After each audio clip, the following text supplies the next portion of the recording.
And that's good times.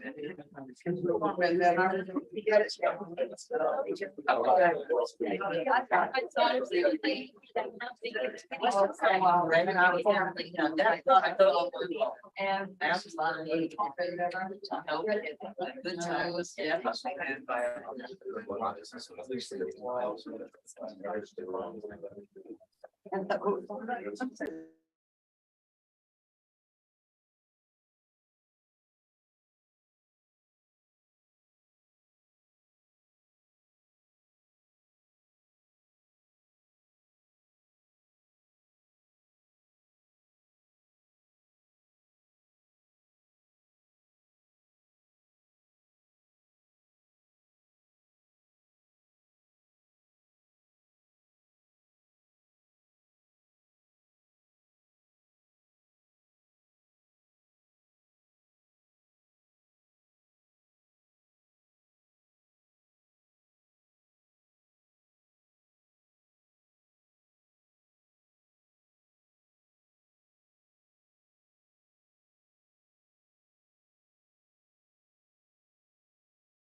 Well, you were missed at the autumnal equinox Thursday.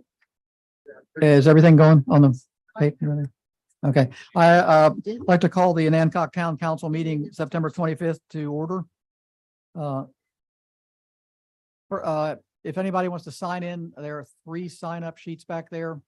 The first sign-up sheet is for you, just your presence. Second one is if you'd like to speak at the public hearing concerning the school property. And the third one is if you just want to make public comment at the regular public comment section. You can please sign up. All right, Debbie, could you call the roll, please? Here. Here.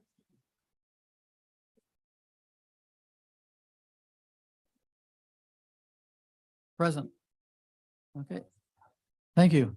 Pledge of allegiance. To the flag of the United States of America, and to the republic for which it stands, one nation, under God, indivisible, with liberty and justice for all.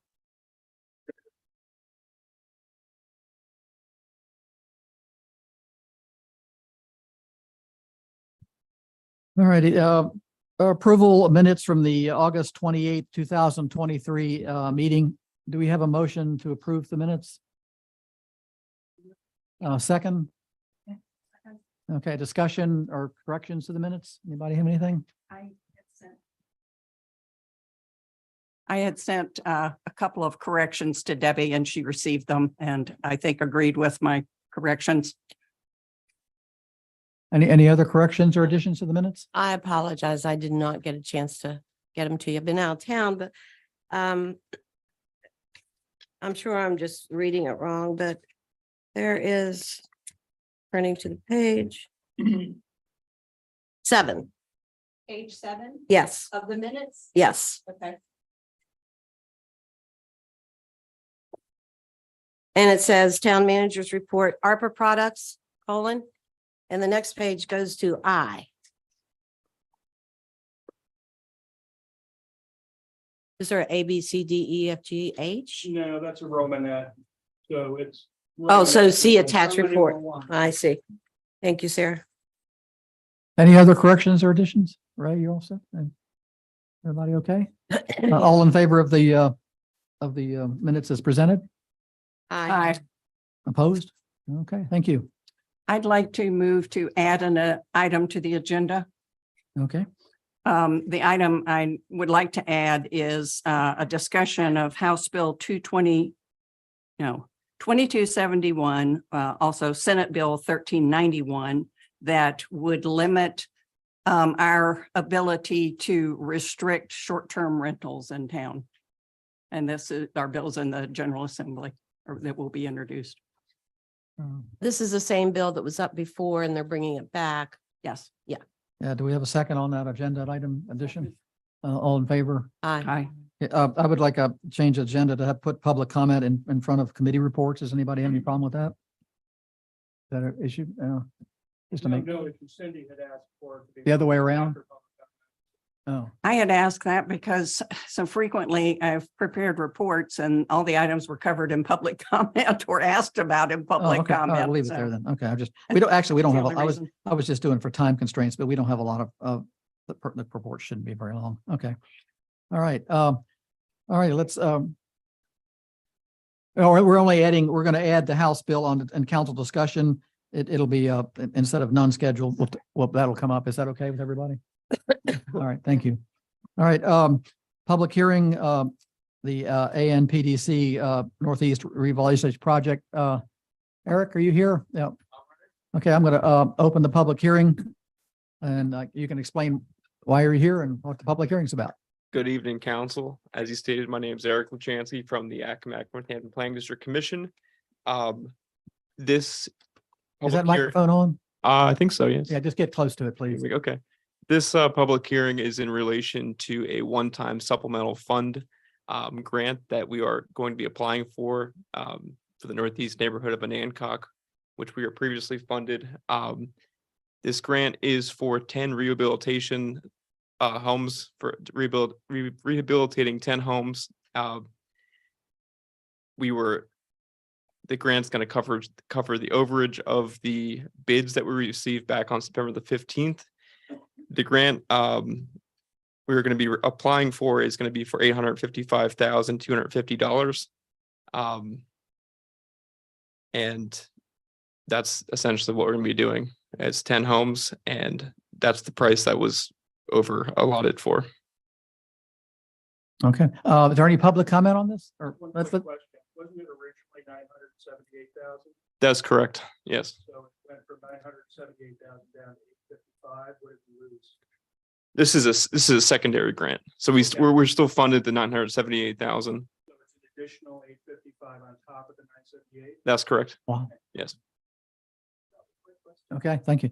Is there any public comment on this? Okay, I'm going to close the public hearing. Thank you, council. Thank you. A question, just if I may, to clarify. This is for the same 10 houses that were in the original plan, but additional money because of the cost going up. Is that correct? Correct. Yes. Okay, so no change in the scope, just a change in the dollars because of the inflation. Correct. Thank you. Any other questions from council for Eric? Yeah. Thank you very much. Is anything started on the demolition yet? We're hoping Anytime. beginning October. I've been in contact with the contractor that won the bid. He was out sick for a couple of weeks, so, Okay, but we have 2 contracts in hand, and it will be 4 Church Street and 15 Cross to begin. Okay. That's for demolition. Yes. Okay, thank you. All right. Thank you. All righty. Okay, second item is, You've got a- I did. Yeah, I did, yeah, before I said. Okay, second item is the, second scheduled, public hearing. Do we have any, we had some questions. Is there anybody, council comments on that? Okay. All right, yeah, I'm gonna read that off in a second, yeah.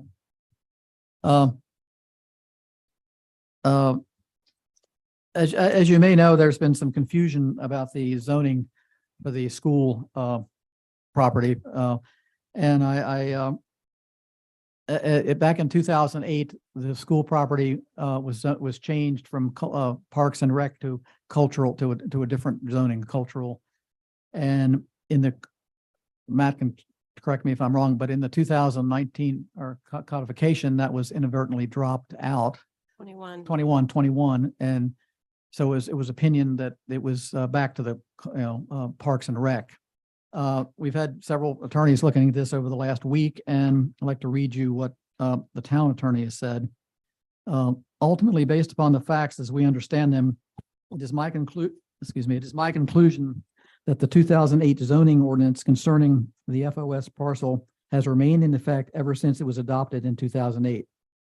The read of codification in 2021 did not affect the statutes of that ordinance because the town did not follow the process required under 15 to 1433 and other applicable provisions of state code requiring public notice, public hearings, etc.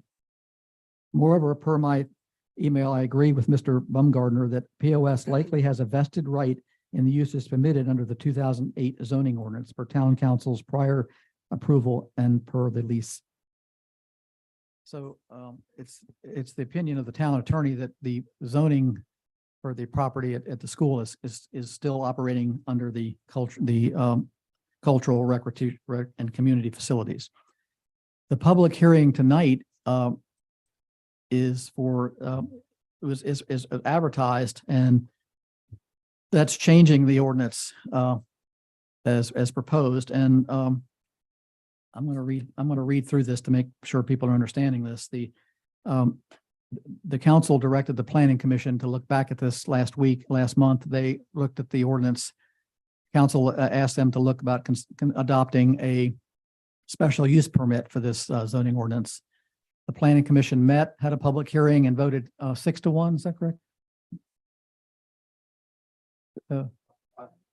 5-1 to recommend that we remove the special use permit and send it back to council and reinstate the existing 2008.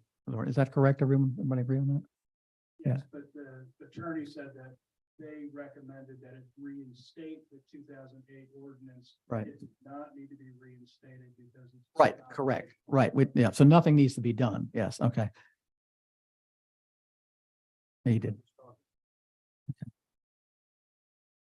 There's only speakers in the back of the room. Yeah. Okay. So council had requested that they, I'm sorry, council had requested that, what else? You can, maybe this is, yeah, I'm trying to push, it is on. Can you hear, you can hear me, correct? Yeah. So council's requested that we, that we sent it to the planning commission to add a special use permit at the time. So the what was advertised is to change the cultural and recreational community, and it's changed the culture, and I'm going to read this even though it's a little bit long, but I think it's important for people to know. The Cultural, Recreational, and Community Facilities District is composed of areas within the town of Anacog which are deemed to be appropriate locations for such use as permitted, or, and this is the new, or by special use permit subject to conditions as provided herein. The regulations for this district are designed to facilitate the provision of space for cultural expression and educational opportunities, recreational activities, and other social and community uses. Principal permitted uses. The following uses shall be permitted, subject to all of the requirements of this chapter, as a matter of right in the Cultural, Recreational, and Community Facilities District. Facilities for cultural, recreational, social, and community uses such as, but not limited to practice, performance, and indoor, that's the new word, indoor display of the visual performing arts, educational activities, recreation, and physical fitness activities, meetings, conferences, and other community or social gatherings. That's not what the planning commission passed. I know that, but Okay. this is what we advertise in the Just, paper. okay, just to be I clear know that that's Yes, not I've what, said that. Yeah, they okay. did not pass this. They recommended against, yeah. Commercial sales and marketing activities associated with the above uses, including but not limited to art galleries. That's no change.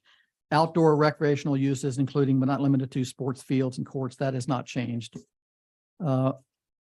Administrative offices, okay. And then they've asked for a special exemption. The following uses shall be permitted in the cultural record, we have asked, in the cultural, recreational, and community facilities district subject to all the requirements of this chapter and only upon obtaining a special use permit. Outdoor performance arts such as concerts, plays, and other musical or theatrical performances. And then outdoor festivals, that's the other new part. So they're basically requiring that you get a special use permit to do that with this ordinance as proposed. There are no other changes in it from the previous thing. So that is what we advertised the public hearing for. And I'm now going to open up the public hearing for public comment. And a 3-minute minimum, please. I mean, maximum, yeah. And please respect that. Yeah, we're going to, and you know, because everybody, it's just fair to everybody. And you can't give your 3 minutes to someone else. So, all right. The first name is Karen Gravel. That's me. Can I wait a little bit? Sure, we can go back to you. I wasn't aware that I'd signed, which sheet I'd signed. Yeah, that's fine. Okay, but I'll reserve my time. Cynthia Downing, you're crossed off. Yeah. Cynthia, you don't see here? Cindy? Tonight. Your name's crossed out. Is that correct? Okay, you don't want to speak on this one? Differentiate. Okay, thank you. Well, this is going quick. Bob Spoth, you want to speak? Okay.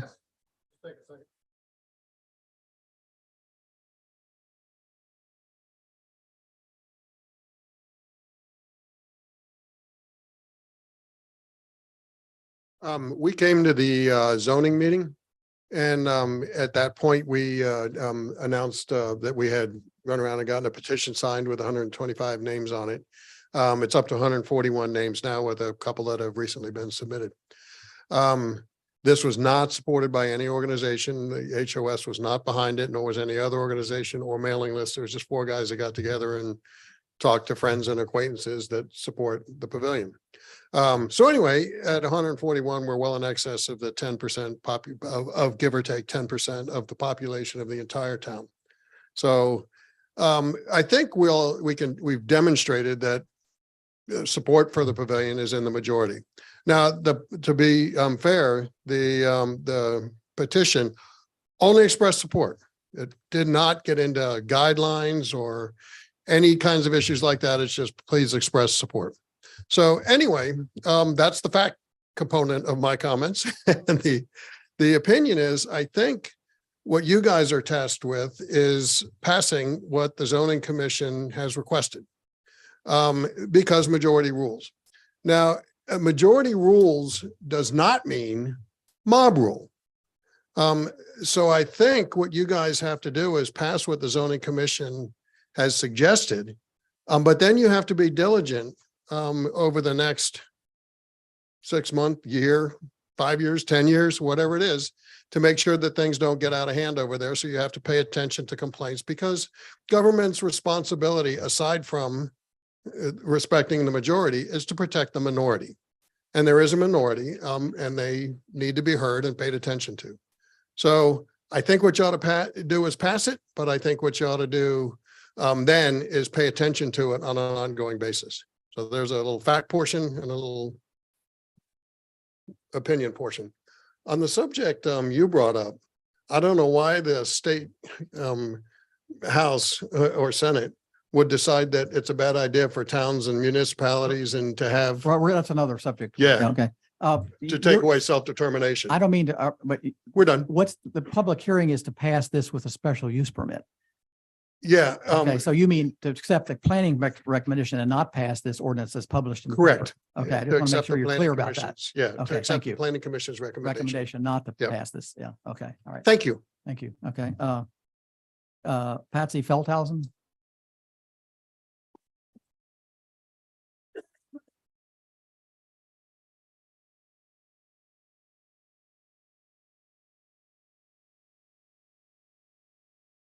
I am a little confused if this is the proper spot for me or public comment. On January 22nd of 2021, the town council voted to accept the newly created municipal codes as presented. The only council member who voiced a concern that all ordinances were not included was Maphis Oswald. The town council continued to meet for the next 11 months, and nowhere is there any mention of a performance pavilion in any of the minutes, video, or agenda packets for the entire year of 2021.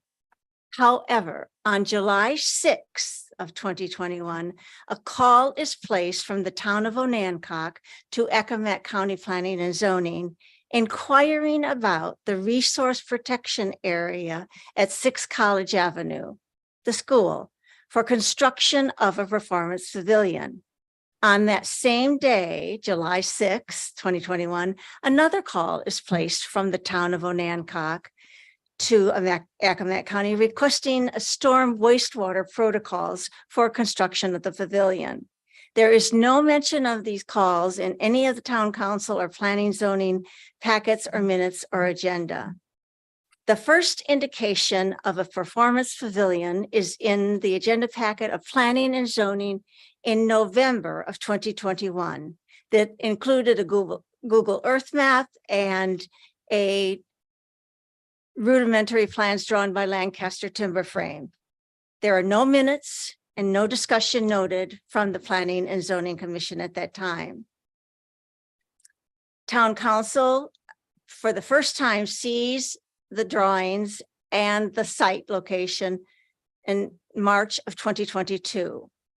There is, however, a document created by Rick King in stating that he and Janice have donated a very generous donation of Amazon stock worth approximately $97,000 at the time of the transfer. So in November of 2021, Mr. King, who lives 7 miles outside of the town of Onancock, is specifically giving money to the school for construction of a performance pavilion. It clearly states in his document that it is only earmarked for the pavilion. No citizens who live in town, the town of Onancock, and pay real estate property taxes and personal property taxes know anything about this plan. The surrounding neighbors of the school know nothing about this plan. At the town council meeting on the 28th of March, 2022 is the first time the pavilion is presented to the entire town. At that meeting, the town manager says, "We are so excited about this idea." Mayor Foskey says, "We just need a motion from you." The town council That's is 3 minutes. seeing this for the very first time. Thank you. Greg Feldhausen?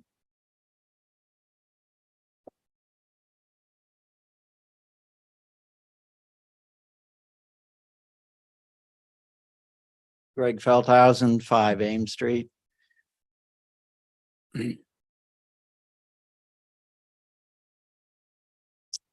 So this town council took months, did a moratorium, established the rules and guidelines for homestays and Airbnbs in this town. It was quite an ordeal to come to some sort of satisfactory resolution on that process.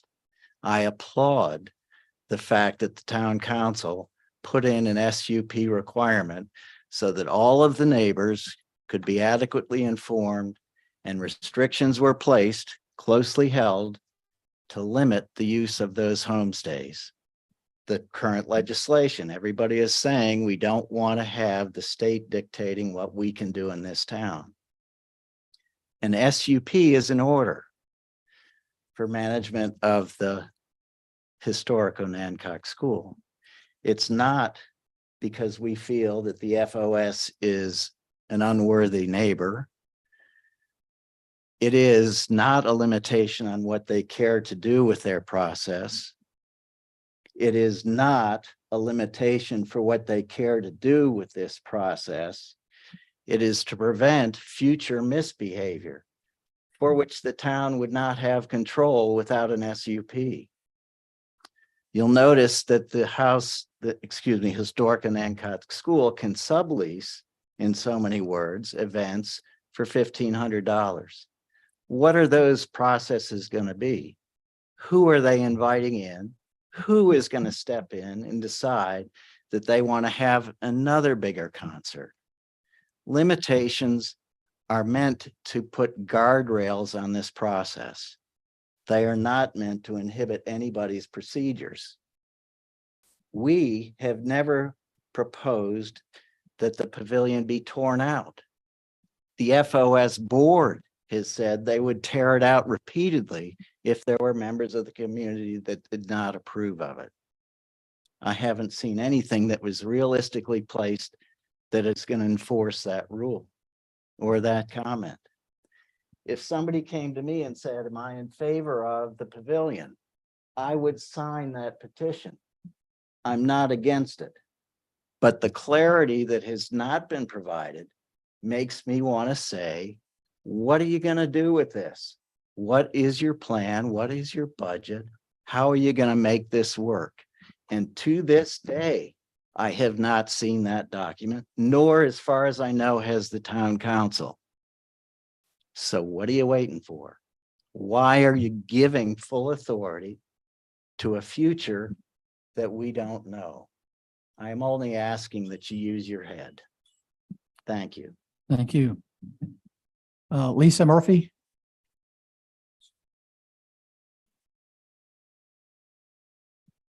Good evening, Mayor, Vice Mayor, members of council.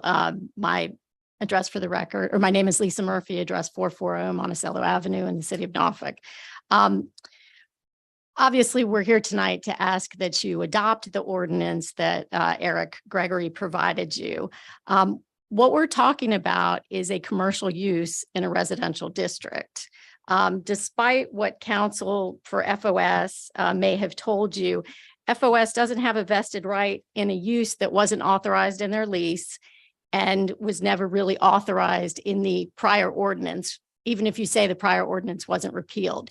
It wasn't, and let me walk you through that. So if you look at the lease, the use of premises, you in your capacity as the landlord have authorized nonprofit community and cultural campus with indoor and outdoor spaces for educational and community activities. And the only for-profit enterprise or commercial uses that you authorize are operation of a gift shop by FOS and the sale of goods and services by artisans working on the premises. In the Parks and Rec district, you can't have those types of sales, so you've got a district that would allow those sales. Further, your lease says that FOS has to comply with local, state, and federal, all of the requirements. You, with your hat as landlord, can authorize a particular use. You, with your hat as the zoning body for this town, are responsible to protect the public health, safety, and welfare of the citizens. So that's all that we're asking you to do, is to implement a special use permit. So what is a special use permit? It recognizes that certain uses are not necessarily incompatible with the uses traditionally associated with the standard zoning district. So single family homes all around the historic Anacott School. But what the special use permit says is those uses are special in the sense that you need to look at how to mitigate potential impacts. The guidelines that you were talking about earlier this summer, when you had the police chief here talking about security and policing and traffic and all of those issues. I mean, what they've asked for, to the extent that we can really get a handle on the description of this use now and in the future, is a major commercial entertainment venue.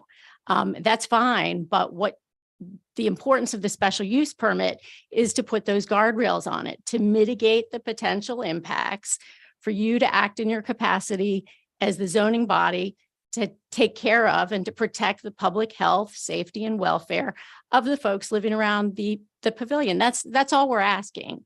And so the guidelines that you all had been working on somewhat with the input from the org folks and the people who are most directly impacted would be appropriate. This would be a way for you to mitigate the potential impact. And again, we respectfully request that you adopt the ordinance as proposed with the special use permit requirement. Thank Happy you. to answer any questions. It might come up later. Yeah, okay. Okay, thank you. Yeah, if we have questions with it at council action, we can ask you, yeah. Hayden Rochester? Hayden Rochester, 39 King Street. The Onancock Planning Commission has twice recommended that the original 2008 ordinance, which served well for 13 years and inadvertently deleted as a result of town council action, be restored as written. Despite this, the town attorney has supplied a revised version. Replacing the original ordinance with this new version will not end the controversy and confusion. Here's why. Section 38-235, paragraph 1 adds the word indoor to the principal permitted uses regarding display of art. Does that mean we have to tear down the love sign? Can we no longer consider a sculpture garden? What about Guy Shover's sculpture that's sitting outside his studio? In the same section, paragraph 4, festivals are deleted from permitted uses, but festivals are not defined. Are religious services festivals? Is the annual OBCA Ice Cream Social a festival? Who decides what's a festival and what isn't? Section 38-236 creates a requirement for a special use permit from town council for 5 listed items. Does that mean every time FOS proposes one of these items, they need a special use permit? Or will a blanket permit cover all 5 items for some unspecified period of time? The ordinance doesn't say. Section 38-236, paragraph 1 lists several activities that cannot be done without a special use permit. This presumably applies anywhere on the property, not just at the pavilion. As such, it represents a rewriting of the lease because the ordinance bans activities that are permitted in the lease, and FOS has done repeatedly over more than 16 years. FOS obtained permission from town council to build a pavilion, but section 38-236, paragraph 2 lists performance venue. Does this mean that if FOS does not apply for a special use permit, or if in the permit process a performance venue is denied, they must remove the pavilion foundation? If so, who pays? Section 38-237, paragraph 3 forbids commercial activities without a permit. Does this apply to food trucks and caterers like Mallard's or Island House? What type of permit are we talking about? Is this a special use permit or some other permit? Who issues this permit? In requiring a permit, paragraph 3 contradicts paragraph 2 in section 28-235, which states that commercial activities are allowed. What's more, the special use permit process will allow council to impose additional restrictions beyond those already in the revised ordinance. What if the special use permit restrictions contradict the restrictions in the ordinance? Who resolves such conflicts? The Cultural, Recreational, and Community Facilities District is a unique district, but many of the activities that require a special use permit according to the revised ordinance occur on North Street on second Fridays, at our restaurants, such as across the street this evening, Car Place, our churches, and in town parks and open spaces. If the public welfare requires control of these activities, why is no ordinance being offered that applies throughout the town? Do not residents in other parts of the town Thank deserve you. the same consideration you. as residents near the school property? Okay, thank you.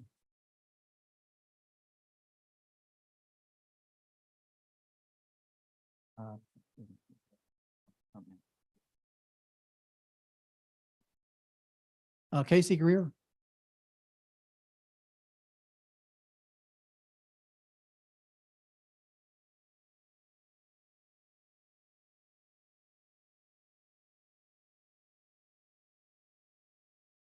Thank you for allowing me to speak this evening. When the Friends of Onancock School was founded to save the old school, the town of Onancock was broke. And you remember it was broke. And the lease, which gave Friends of Onancock School pretty much carte blanche, was a chance for the town to forget about a big problem, those 16 acres and those disintegrating buildings. However, times have changed. The town's in a lot better shape. And I don't think a private 501c3 should be managing the largest park space in town. This should be a municipal function. Barring the town revisiting the lease and canceling FOS control of the grounds, it seems to me that closer supervision of the largest municipal property and the largest property asset that the town owns is appropriate. And this is where special use permits come in. The town needs to reassert some control over the uses of the property. There's no doubt about it. And furthermore, what statements that say, well, you should just trust us. Let's not have anything. We're your neighbors. We're not going to do anything dumb. Well, a lot of the folks that are talking about this may not be around that much longer. They may be moving away. They may be getting out of municipal politics, and you don't know what the next generation looks like. It strikes me that special use permit is the kind of guardrails that you need to maintain, to assert better municipal control over your largest property asset in the town. Thank you. Thank you. Jeff Dakin?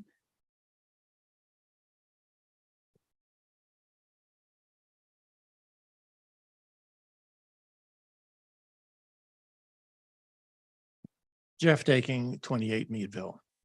So on 3 separate levels, I object to changing the code. One, as a musician, I find it incredibly irritating that they find that the big problem here is going to be the music. I find that any restriction on live musical performance, I find that appalling. B, as a audio professional, I can tell you that this audio problem, largely, I think the problems that everyone's talking about is audio. These can be managed. 3, this is really, once again, as I said last week, the tyranny of the minority. There's a very, very small minority that is trying to override, I think, the will of the people. And I would request that you've only read what the town, what this proposal is. I would request that you read, for the benefit of the room, the what do you call him? The head of the planning board. He wrote a very eloquent opening statement, and I would think the room would benefit from you rereading that at this time. It's very different from what's being presented here. Thank you. And last, Paul Wetzel. Okay. All right. Any other? Okay.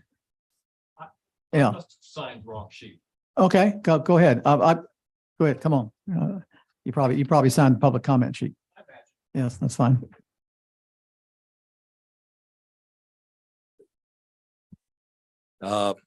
Greg Temple, my wife and I live at 76 Market Street here in town.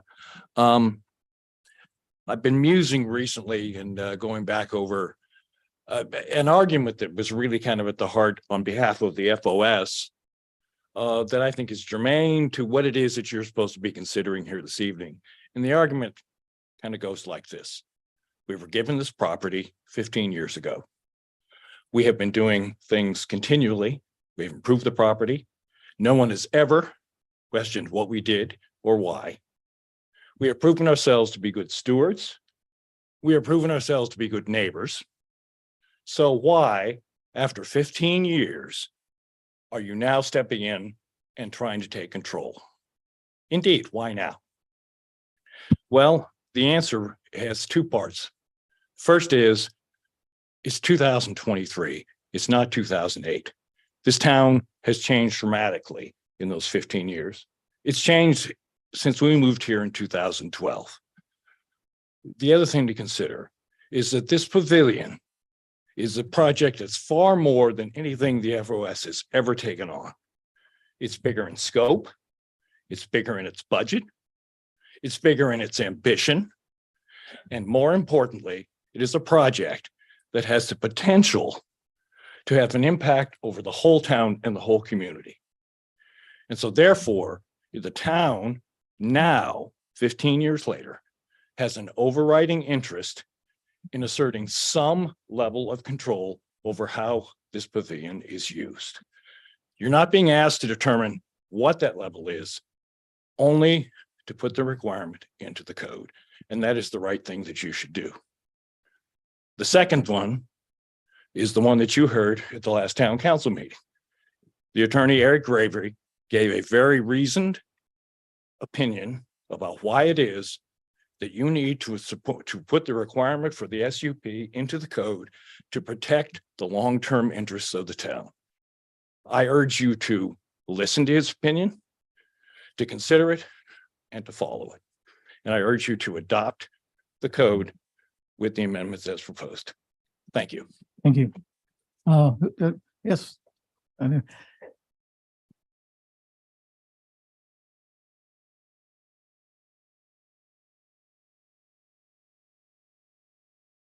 Good evening. My name is Mark Sinclair. I reside at 19142 Greenway Circle, Onancock. I plan to make my comments in the public comment section, and I hadn't planned on talking in this particular section. But I heard Dr. Feldhausen say something that kind of disturbed me. He made the comment that nobody from the org has ever said tear down the pavilion. And I'm going to tell you honestly, I've never heard anybody from the org say those words specifically. But it's implied in everything that I've heard them say. And I just want to point out, if you go back and you look at their website, they said they want a smaller, more architecturally appropriate facility with public restrooms. Now, if that's not a go back to go and start all over, I don't know what is, because that's not what they have building going on out there right now. And I would just urge you to pass the planning commission's recommendation and go back to the zoning the way it was. Thank you for your time. Thank you. All right, I'm going to close the public hearing. Oh, I'm sorry, we got somebody else? Or not? Oh, I'm sorry. Yeah, did you want to come make comments?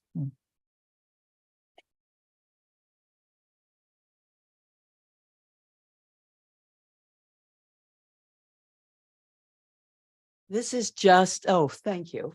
And this is just for the future. The town has to decide whether they're really going to support that school or not.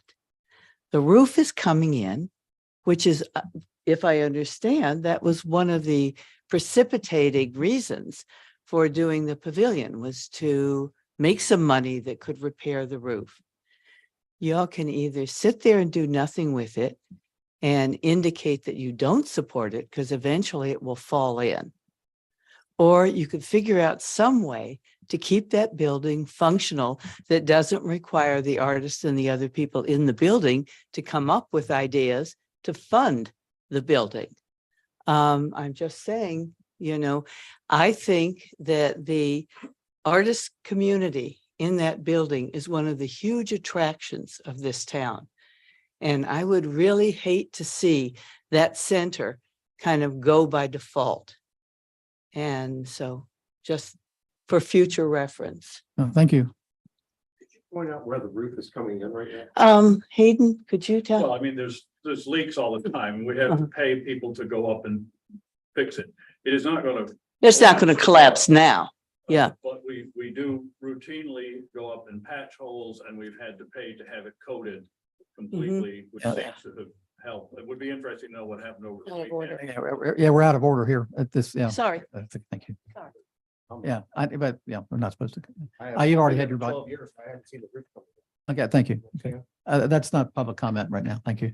Okay, you've already had your chance. I'm sorry. You can do it. I just want to suggest one thing that the planning commission voted 5-1 in favor of.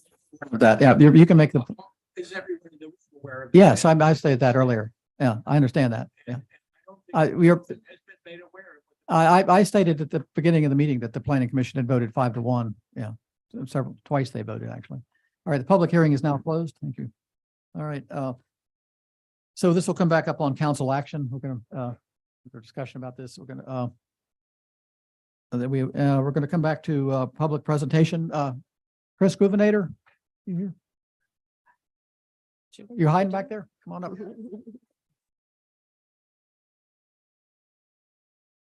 Come on up to the podium and give us some.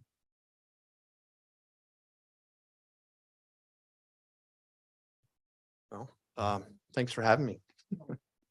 So I'm Chris Governator, Executive Director of Habitat for Humanity of the Eastern Shore.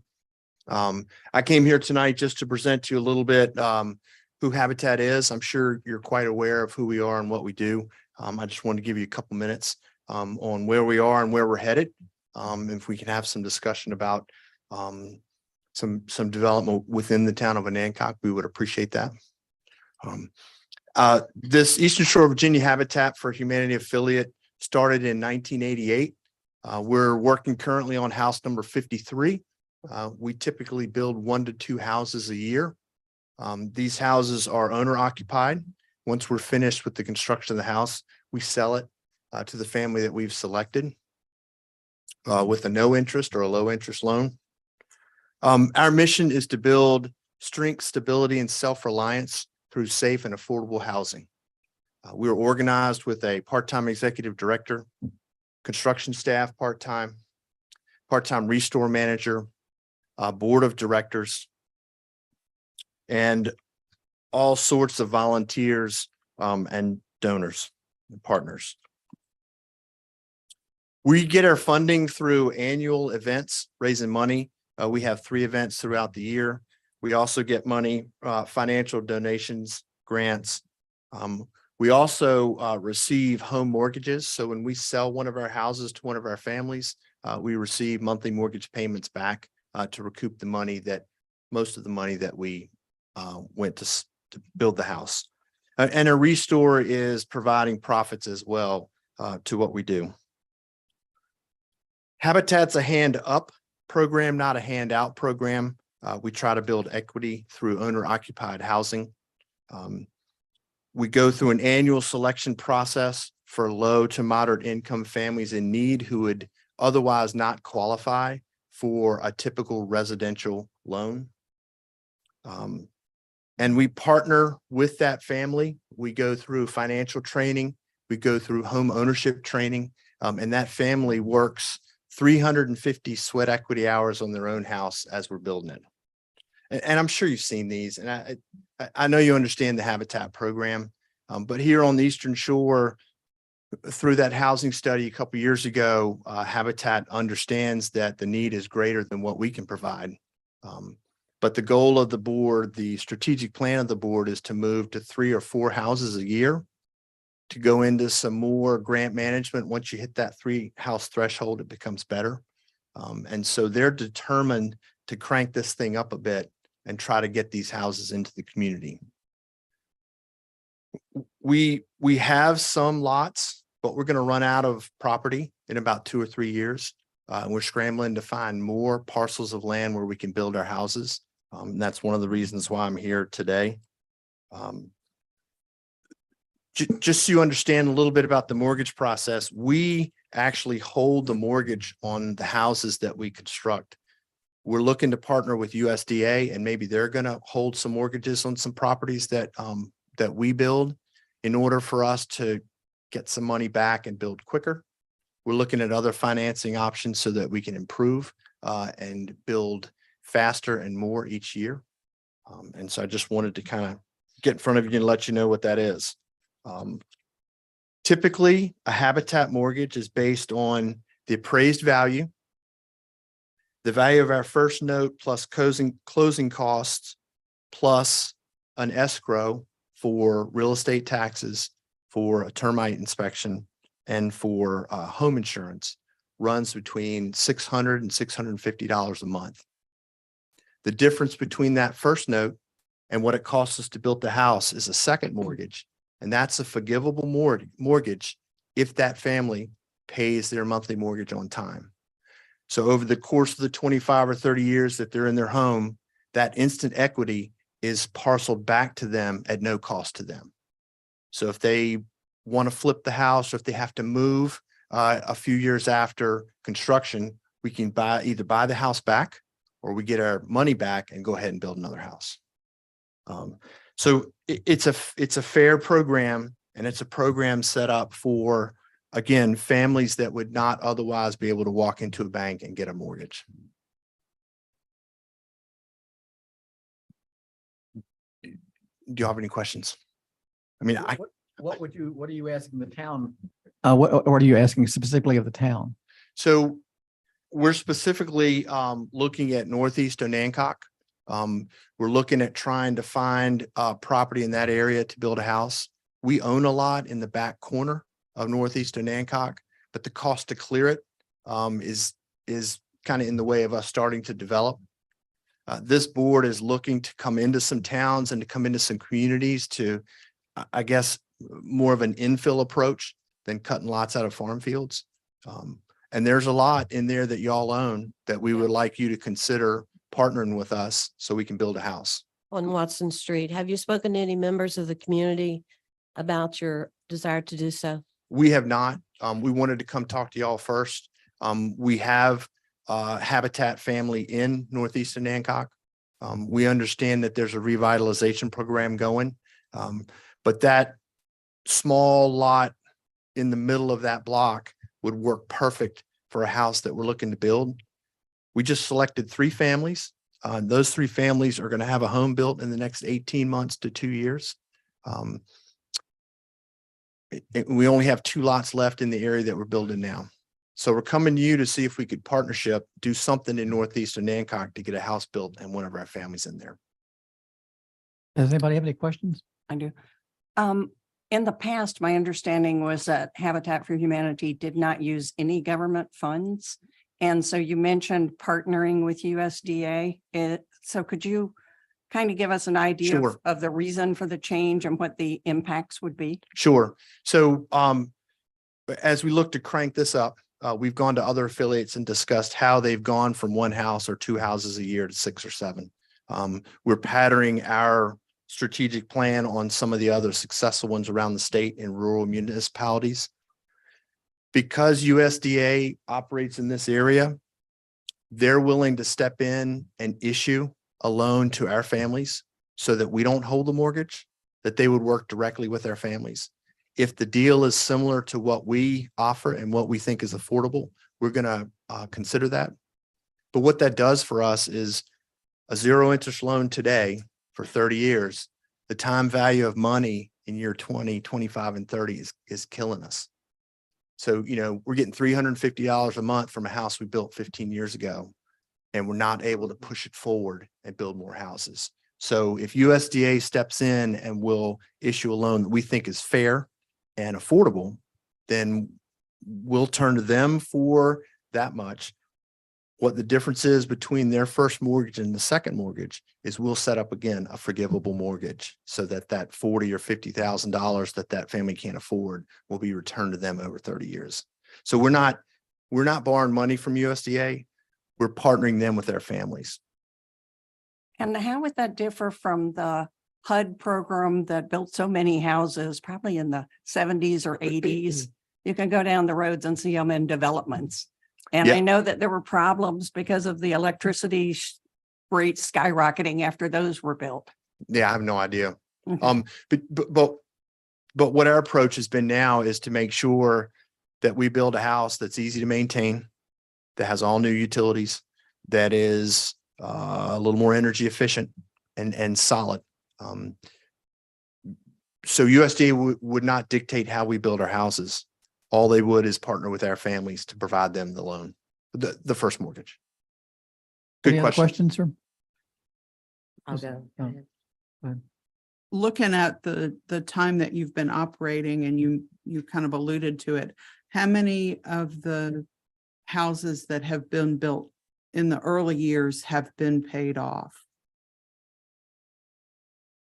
From 1988. Yeah, that's a been good question. 35 years. I think we have 2 that came off last year that are totally owned. I think we've got 3 coming off this year. So it might be between 11 and 15, but I'm not 100% sure. It's a great question. So a little under a quarter, maybe. Yeah, probably. And then I was involved with a Habitat affiliate in Georgia many years ago, and the model that you're describing sounds a little different, and it's probably because of figuring better ways to work things as far as the buyback. If somebody had to sell, there was an agreement then that part of any profit would go back to the affiliate Correct. and part to the owner prorated on time, which sounds like the same effect as what you're doing now. All of our homes up to this current one have deeds in place that explain exactly what you said. So we have a family that's been in a house for 11 years. They're moving out of the area. We have a chance to buy that house back at a reasonable and fair appraised value, or allow them to sell and recover what's left over of the mortgage. So for that house, we'll let them sell it. They'll pay off the mortgage that they owe us. They'll pay off a portion of that second mortgage because they didn't make it all the way to 25 years. And we'll use that to go build another house. And one final question. In those days of involvement, for me, it was all zero interest loans. So when you're saying that there's some that are low interest, can you quantify that? Sure. For smaller affiliates, we're able to do that zero interest loan on 1 or 2 houses a year because we have our fundraising events that are taking care of the cost of that. As we move forward and try to move faster and build more houses quicker, there's not a large enough donor pool in this Habitat's affiliate to go ask for more money in the public.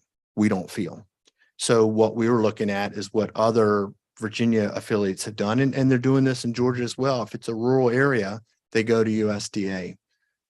If our families can't afford a 2% or 1% interest loan, USDA buys that interest rate down depending on their economic status. So if they're low income, they'll get 0. If they're low to moderate, they'll get 1%. But what everybody's starting to realize is the 0% interest is not working for smaller affiliates. Thank you. Brandon? First, thank you for what your organization does. I believe that vacant lots generally aren't positive impacts for communities, so figuring out what to do with vacant lots would probably be a positive.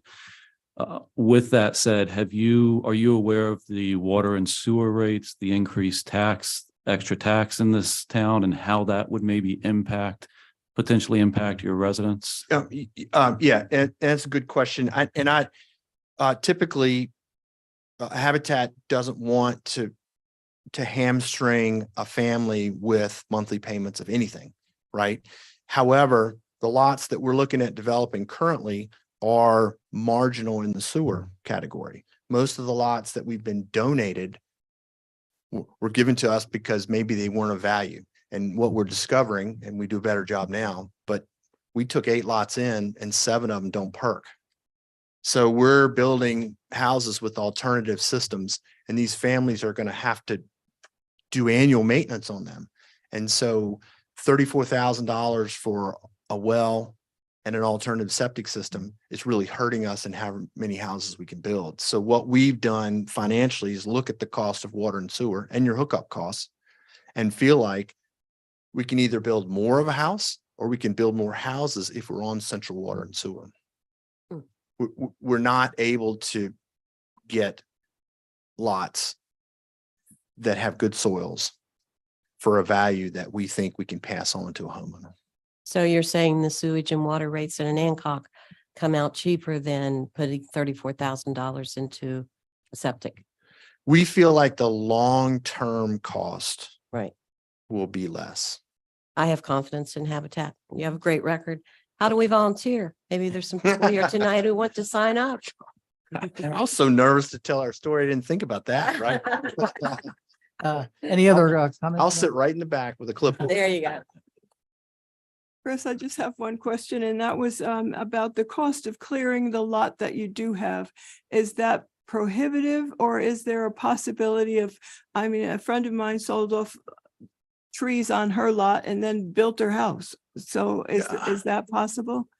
The size of the lot and the growth of timber, I'm not familiar with that. We have a hard time selling a few trees off of the lots that we clear. Oh, no, not a few trees. This was quite a bit. Timber prices are in the. Yeah, it's hard on a small scale, but we'll try. And typically we'll get a break in our our cost for someone to come in and clear, if there's some good timber, they'll give us, you know, a little bit of a discount.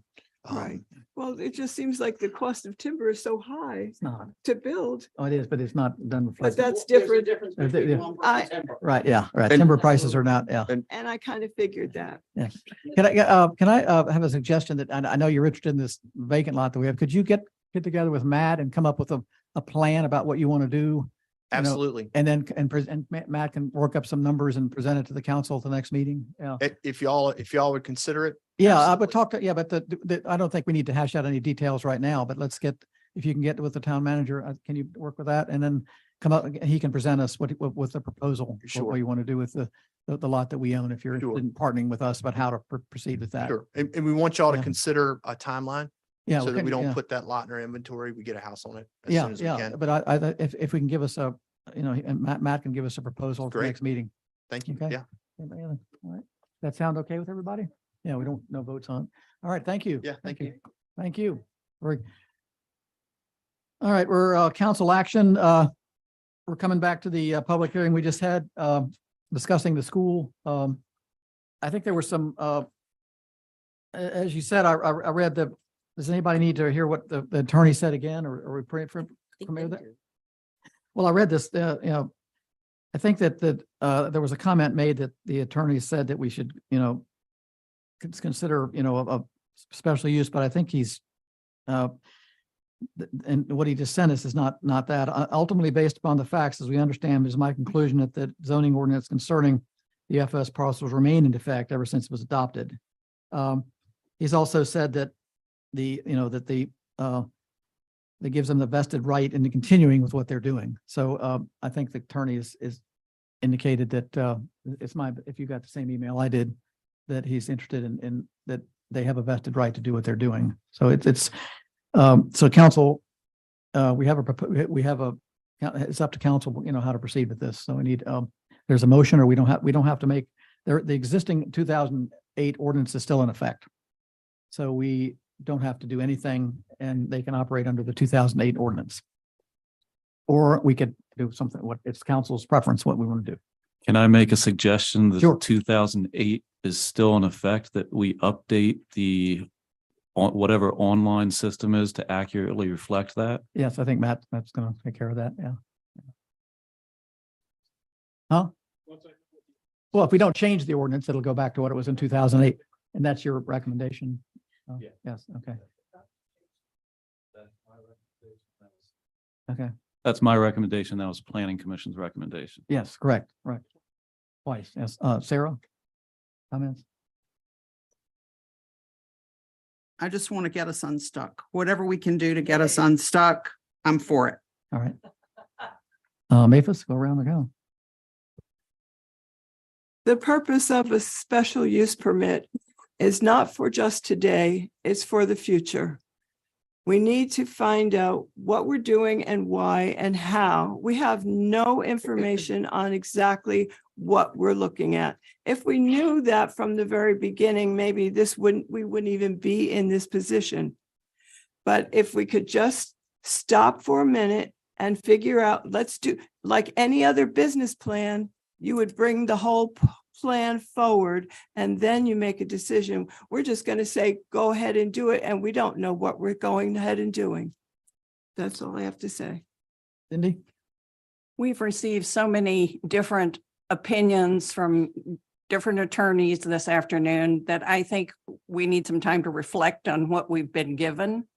I think it would be a mistake to do anything tonight, given the level of confusion that this afternoon caused. I'm in total agreement. I think we just need to all take a deep breath. There's nobody that wants to get this off the table more than these people sitting up here. On a Tuesday morning doggy walk, I ran into Mayor Foskey, and he recommended that I call Eric Gregory, because at that point, we had 3 ordinances on the table. We had an ordinance without an SUP, we had an ordinance with an SUP, and we had an ordinance with SUP and guidelines. So we were, where do we go from here? And as you've heard the mayor read, I have said for months, I would follow the town attorney's advice. he was advising us to adopt an SUP. As of today, as Councilmember Holdren pointed out, it got very confusing because the emails were coming fast and furious from many attorneys. So I think we all just need to take some time to process all of this. And in speaking with Mr. Gregory, he does not recommend that we address an SUP tonight at all. In fact, I wrote it in capital letters with exclamation points. No action tonight was his recommendation. He said that the school may or may not have a by right use. This is, I'm hesitant to say this, but this could go on. And we have to decide, is this what we are? Are we the people that want this to go on? Are we the people that want to work together and solve this? So. Right. I'm done. I did not see other attorneys that y'all are referring to. I don't see. I didn't. They didn't mention multiple. Well, there was the FOS attorney, HOS attorney, as well as org's attorney. And we've heard University.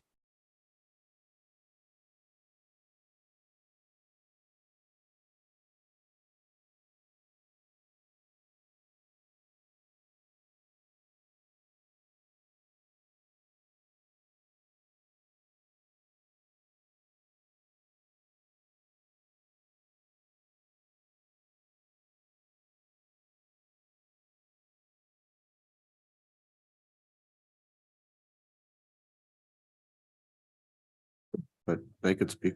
Yeah. So I don't, I mean, it's, seems like we're somewhat I think that's leaving it. over. Huh? It's, I feel it's like it's finally a resolution here. We now had a determination that the ordinance is still in effect. Correct. Yes. Yeah. But we've had a public hearing and any council member can come back and propose that, we institute an SUP for the, a special use permit for that area. Our attorney advised not against. Well, it. I'm, at this time, Tonight. at this time. Someone. How much longer is this going to go on? yeah. Said, someone said that how long we deliberated over Airbnbs. Airbnbs, and why did we deliberate over that? Over and over. Why did we do that? Because we wanted to do it right. And we wanted to take into consideration everyone in the town. And not just today, because the Airbnb situation will go on and on for years. So it's not just today, it's a long-term deal. And if we're going to jump and hop and make this thing happen without even at least that much consideration, we're not doing our job. Sure. but if you already jumped and made this happen. This was approved before I became on town council. And we've been taking a breath for as long as I've been on town council for this. We need to figure out how to move this forward one way or the Say other. this, please. What we approved was in good faith with an organization that we had faith in and had done things along the way that we believed was right and fair for the town. But now if you're going to make the issue where the town is divided like this, then we do need to hold up and Well, the question is in talking with individual members of the council here, you seem to indicate that you're not, the majority seems to indicate you're not in favor of any SUP. So why are we delaying anything? It's just going to be the same thing next month. Exactly. What's, So, well, if you go deliberate it, Mr. Mayor. what's going the to way change we- between now and but next if month? we- Maybe good sense. Well, we've had 6-8 months of this. No, Yeah, I don't the thing is, why did it take so long to get the ordinance in place for the Airbnbs? Why? Because there was just as many people on this council in favor of it then. And we kept it till we got it fair. Well, there was a and- lot of reworking of the ordinance, but. Everybody with the Airbnbs who had an existing Airbnb was grandfathered and continued to operate during that time, and their process in the business was not held up during that deliberation process. So let- Only future ones. Go ahead and build it. Go ahead and Well, build they it. have Yeah. the right to do that. Yeah. So I Saying that. I Build it. understand why why are we, if you not going to change your position about, you don't think there's a need for a special use permit, why are we waiting another month? Because Well- the attorney recommended that we not address that tonight. No, he said No, that. he did not say that. He didn't, He said that to me on the phone. right, yeah, but he said that we, We have a responsibility to this town. well, if we don't take any action, forever. they're under the existing 2008 ordinance and they can proceed if they want Right. to. Yeah, Right. right. So, Or they're already under the ordinance. yes, yes, and they, The- yeah. The concern though, speaking also as a member of the board of the school, is that the board of the school does not feel it prudent to resume construction with the threat of a potentially untenable special use permit hanging over their heads. They cannot proceed until it's known finally, determinatively, what this council is gonna allow as far as the operation of that site. I can understand that, but why would we write an SUP for something that doesn't exist? Why would we be taking up this issue tonight? We don't even, we don't know. Is there funding available? Okay, Can they build it? We're- Is it we're not a required to get reality? it. Yeah, we just have to decide whether they need to file an SUP. If they don't need to file it, the question's moot.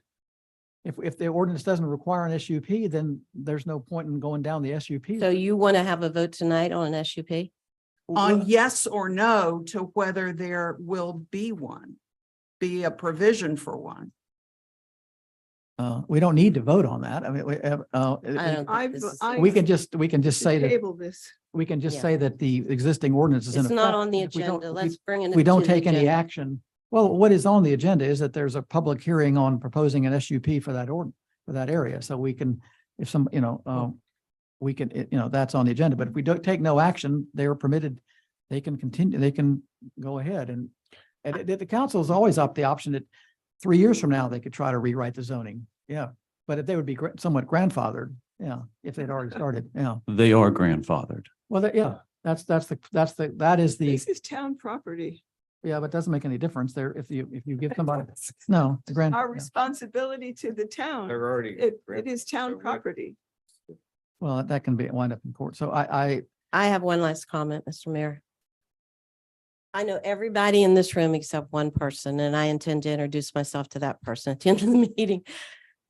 My family is like, do we have to walk the dog with you because you know everybody and they talk to you? I know everybody in town pretty much. I've been wanting to say this for 17 months with due respect to for and against. If all you're hearing is no, you're not listening to enough people.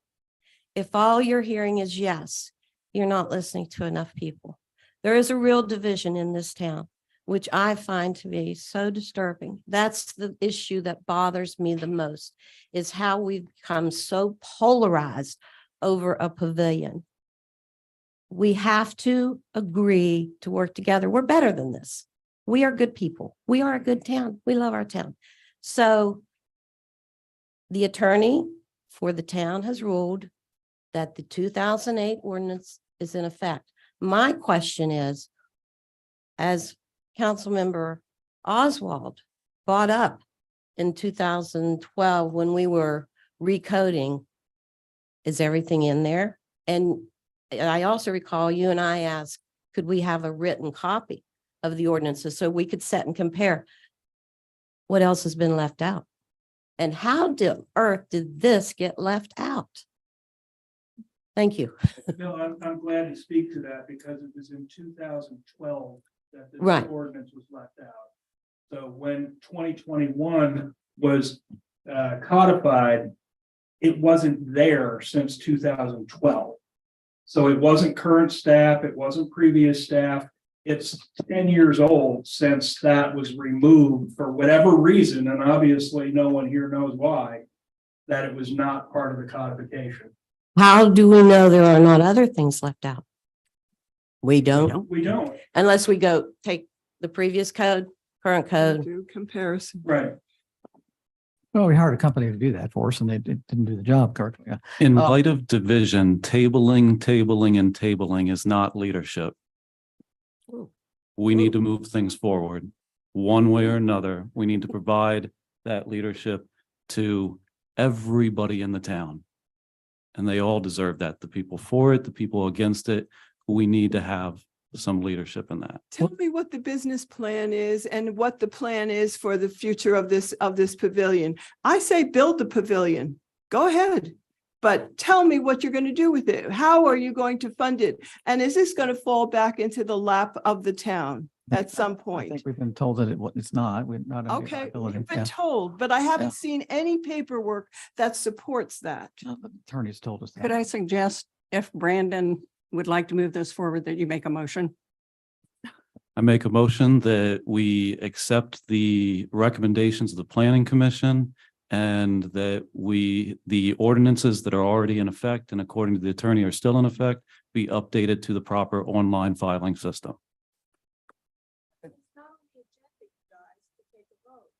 Oh, that's not correct. We can take a vote. Can we take out council actions on the agenda? But you said no council action. The attorney's advice was no counting, no action. We don't need to vote to change the zoning. We do not. No, we can leave it. We just- Leadership says we don't have we to can do just- anything we- tonight. That's fine. I'm And it- willing to step out and say what, Yeah, if we do nothing, they can Nothing, continue it's in on. effect. I think we have to have a consensus that we're not going to come back next month and say we're going to do something again. thank you. But yeah, that's all I'm looking for. The attorneys advise us, we do not need to make any votes. That the 2008's going on if they want to proceed. But I think the question is, what's going to change today from a month from now in terms of how we're going to feel? We don't want We will follow the attorney's advice. well, he's okay. If he changes his mind, we I mean, we got 3 versions this afternoon. So I mean, you Sure. ask what can happen, who knows what can happen? exactly. But what do you mean? What can happen? We got the definitive answer from the town attorney. What's ambiguous about that? Nothing. At first, he was the one telling us to go with the special use permit until this afternoon. No, As I saw it. long before that last week, he's talking, when Yes. the last Final one was answer brought to up, this. yeah. I would very much like to hear from the attorney. Can I clarify? And I had a conversation with Mr. Gregory this morning. I believe what his position is that the ordinance as it existed in 2008 still exists. And there was a screw up. That's all he's saying. So Right. if you take no action, that exists. Correct. That doesn't address whether or not there's a vested right. I don't think he's taken a position on that. And we would argue again that there is no vested right. But what I think you would be doing tonight by doing nothing is to agree with him that the ordinance that existed as it existed in 2008 is still in effect, essentially. And again, we can have a discussion about whether or not they have a vested right under that ordinance, whether that ordinance actually says what they think it says. There's a difference between getting permission from your landlord to build a structure and getting permission from the zoning body to enact a use that may or may not be covered under the zoning ordinance. So those are things that you may want to see, counsel from Mr. Gregory on. I'll certainly be updating Mr. Gregory, but I think the message that I got from him was based on the facts that he has, and that's assuming that there aren't other facts out there where there isn't some information that you all took the proper steps to enact a zoning ordinance in 2021 without changing the zoning ordinance through the legal steps. What he's saying is you still have in effect what you had then. I beg to differ with you because he just sent an email that says, per my 920 email, I agree with Mr. Bumgarner that FOS likely has a vested right in the uses permitted under the 2008 zoning ordinance. So I don't know what he said to you, but that's not what he told us. That's a legal interpretation. Okay, I but don't- I he don't just said think he we- didn't say that. Right, but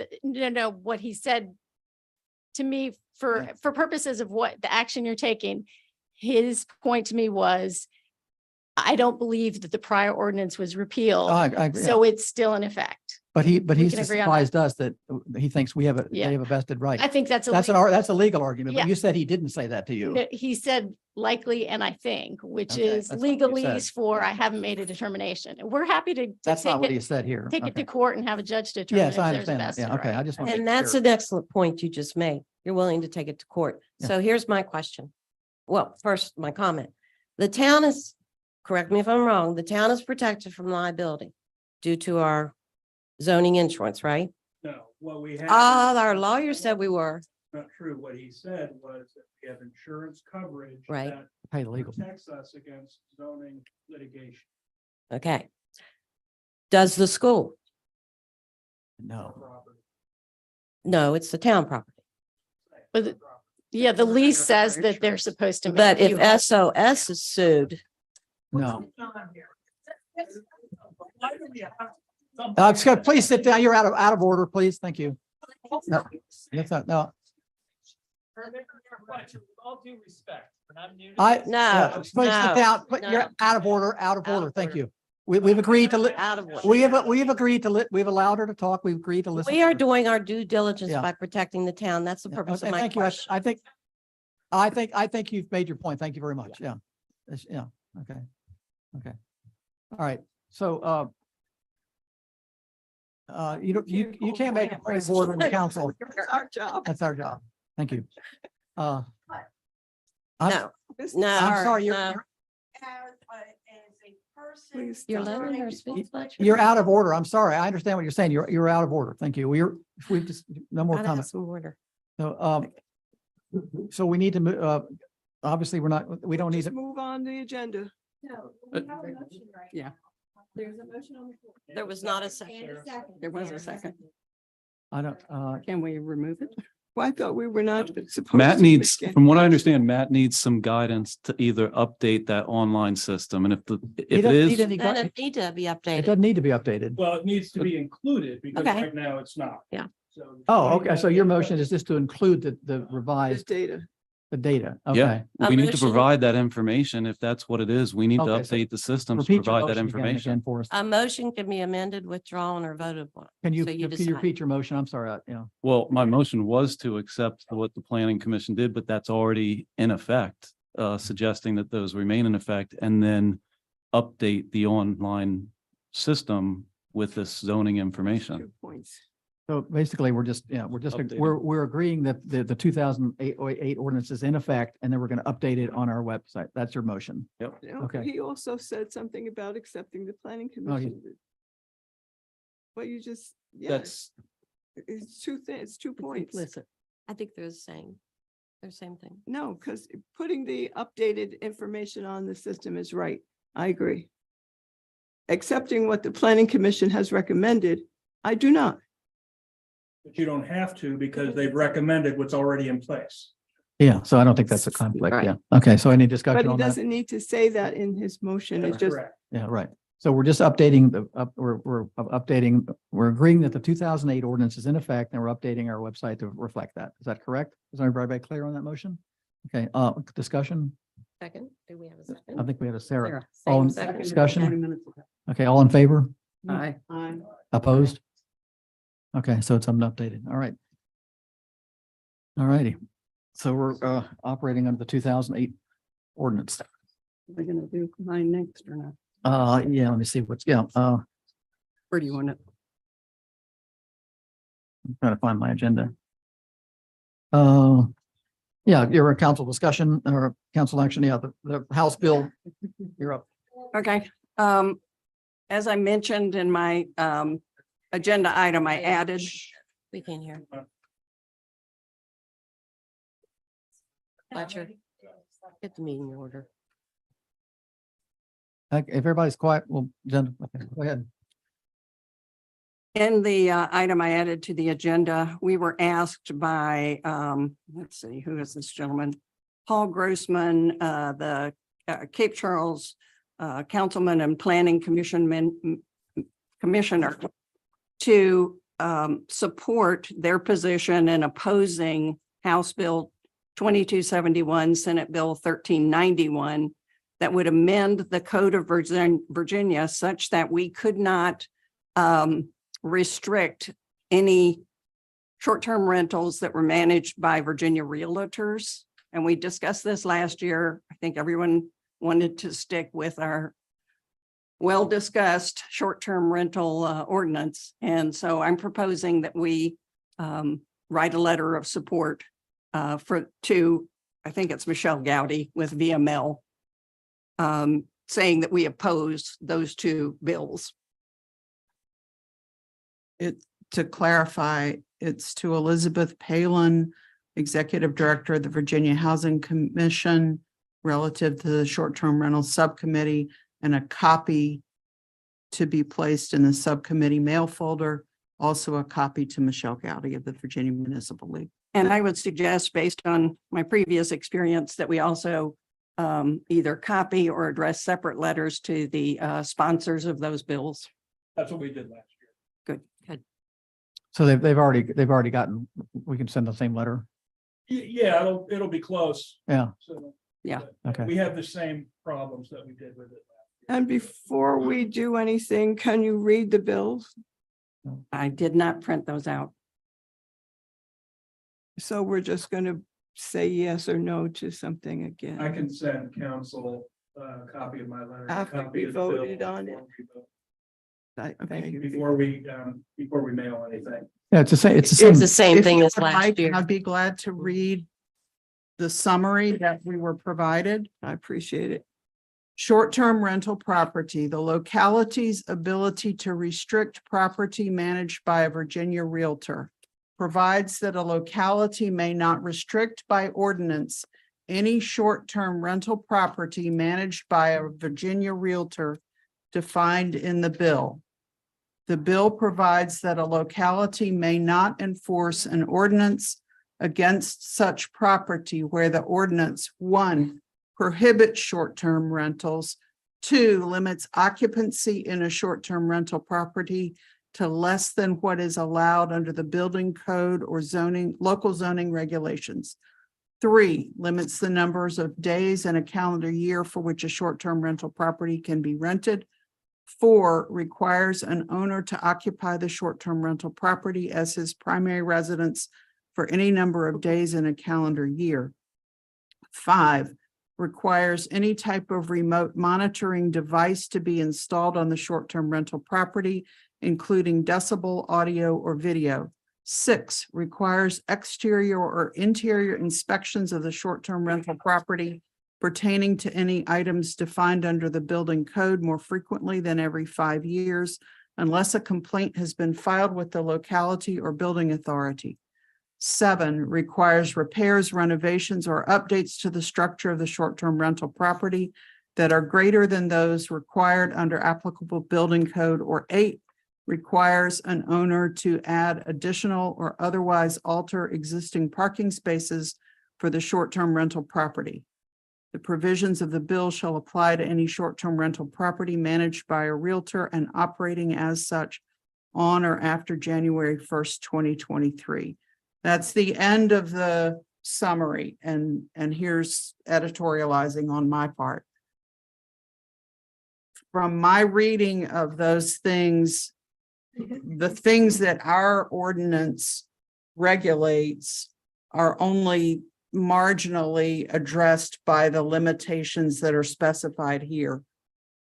But I still would like us to follow Cindy's recommendation and send a letter, because things get amended. And even though as it's currently proposed, this is not going to hit us and keep us from enforcing the things that we have said this town is concerned about.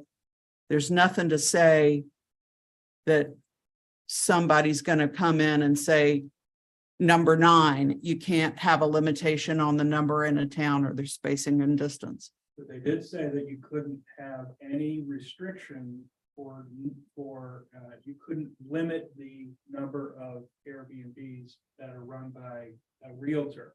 Yes. So if I'm a Right. Virginia realtor, your 200-foot plus an empty Right. parcel Ah, doesn't okay. make any difference. Yeah. Okay. So now I Yes, can that's what just- concerns So me. that, This is all about the That's- realtor, correct? Yes. this is Yes. all about the Yes. This realtor. has Yeah. nothing to do with. They the could way do we've anything they always wanted to. worked. No. Right. That's For exactly months. right. and right. that's So exactly- the goal is that if That a the realtor. owner of a property wants to have a Airbnb in every house on a street, they buy it up and they list it under a Realtor. realtor. Right. And so we're saying not so fast.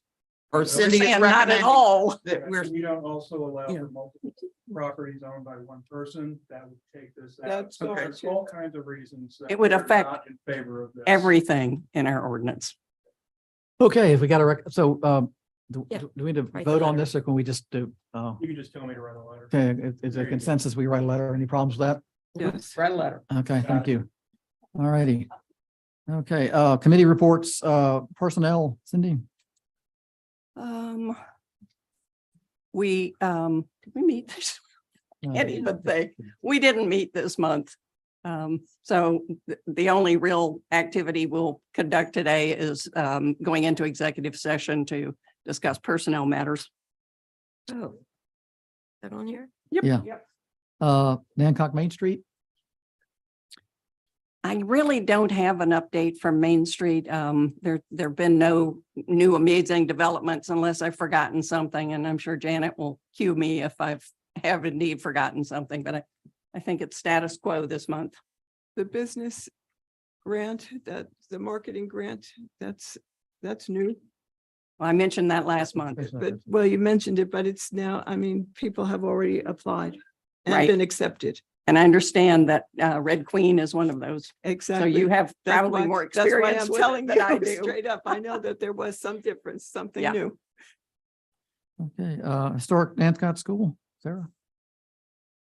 The board will meet this week. There has not been a board meeting since the last council meeting.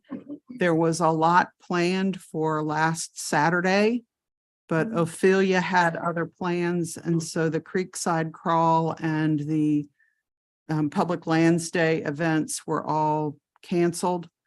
And on the flip side of that, there was a wedding that had been planned to be an outdoor wedding that said, let's come in shelter. And so that moved indoors to the school instead. And I'd like to comment, and I happen to know this because my daughter was deeply involved in planning and conducting that event, that it has generated a lot of interest in the school, a lot of, could we see how it was laid out? You know, can you show us pictures, that kind of stuff. So I think it's been a very positive occurrence in the storm. Yeah, thank you. The silver lining. Yes. Yes. Any other? Okay. All right, Waterfront, Teely, are you still here? On the 12th, Tuesdays always. We're a little bit behind last year in slip rentals, but we got a few weeks to try to decrease the gap. Slip dredging is still on for, we hope, after the season, and some other ongoing projects. Marina closing will be October 31st. Having the seasonal harbor master is going to save some money for us. We're happy about that. But the real bottom line is the assistance.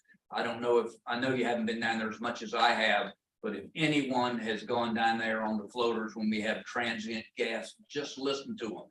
They love the assistance. So to the harbor master, to the town manager, great job. They've done a fabulous job and we're so proud of them.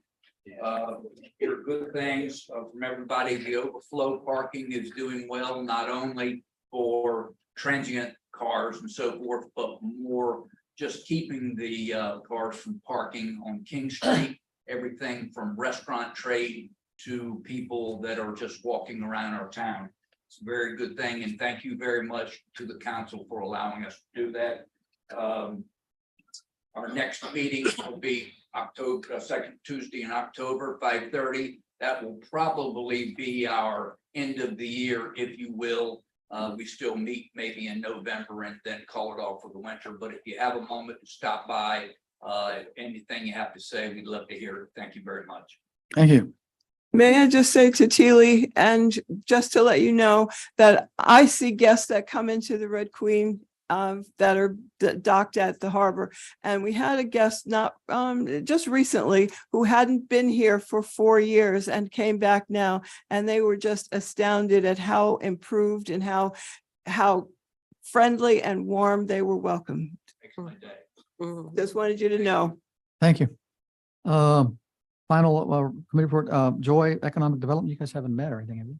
No. No. You want me to take that one? Oh, Sure.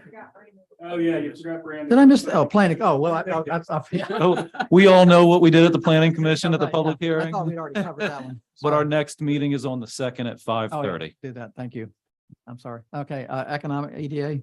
The 7 members, as you know, have been appointed. A few of them have gotten sworn in. The rest of them will get sworn in at the meetings. We're doing the 3rd Tuesday of each month at 5:30 here for the first 3 months, and then we're going to skip to quarterly meetings.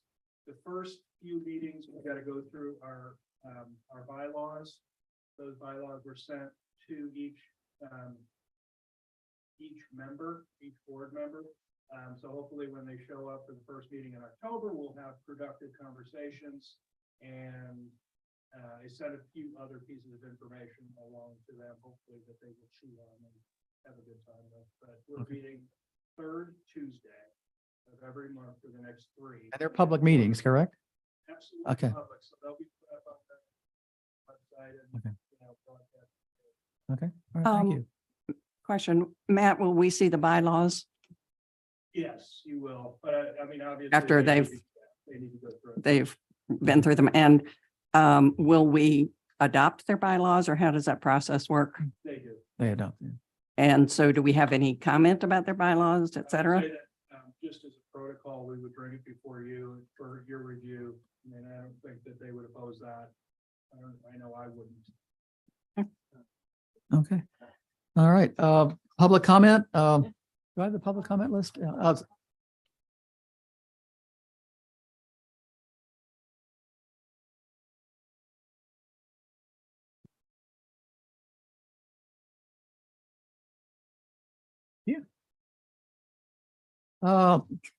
Sammy Cooper.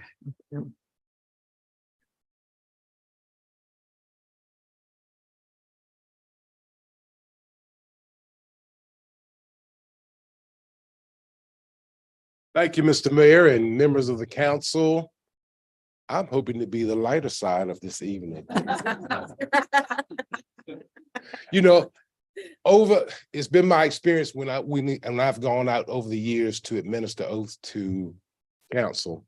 I'm always the first on the agenda because there have been some topics that have been discussed that I did not want anything to do with. But sincerely, though, I thank you all for allowing me to come tonight. I'm on my farewell tour. Bravo. Yeah, are we applauding as he's leaving? It's a bravo. No, it's a bravo. Okay, but it has been my Job well pleasure to done. have served the residents of Accomack County for nearly 40 years, which will be in December. And I just wanted to say to all of you, thank you for your support over the years. Thank you for inviting me in on different occasions, calling me about different things over the years. And it has really been a tremendous pleasure to serve each of you. And I just want you to know that there are some of you who may know me personally. I'm not leaving the shore.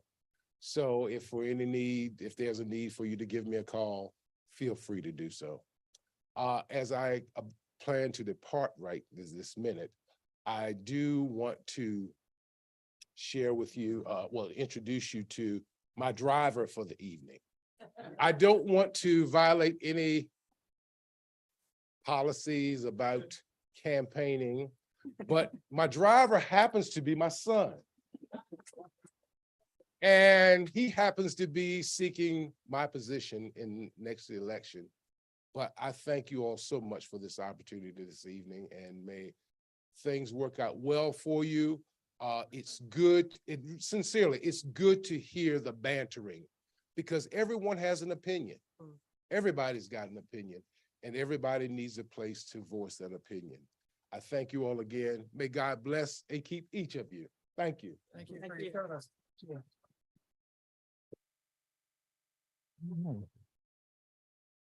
Thank you so much for your service, Ms. Cooper. We're gonna miss you. Mark Sinclair, next on public comment.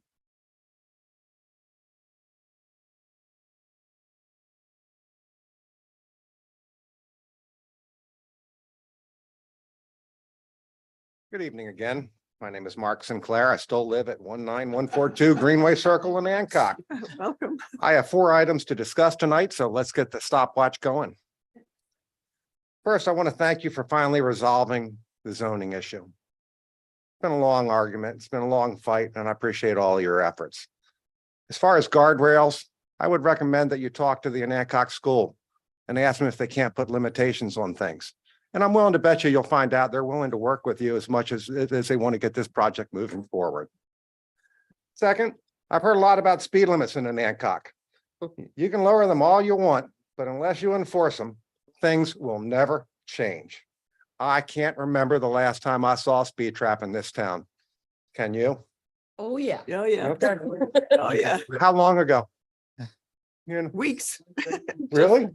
I'm sorry. I drive in and out of town all the time and I haven't seen one. I better hurry up. I just That's why lost it's 10 called a seconds there. Third, when the pavilion issue arose almost a year ago, I attended a meeting where I very publicly stated that the town of Anacog was dying. Since then, I've walked this town daily. I see major renovations being done all over town. I see new business opening. And most importantly, I see lots of customers spending money. In short, I was wrong.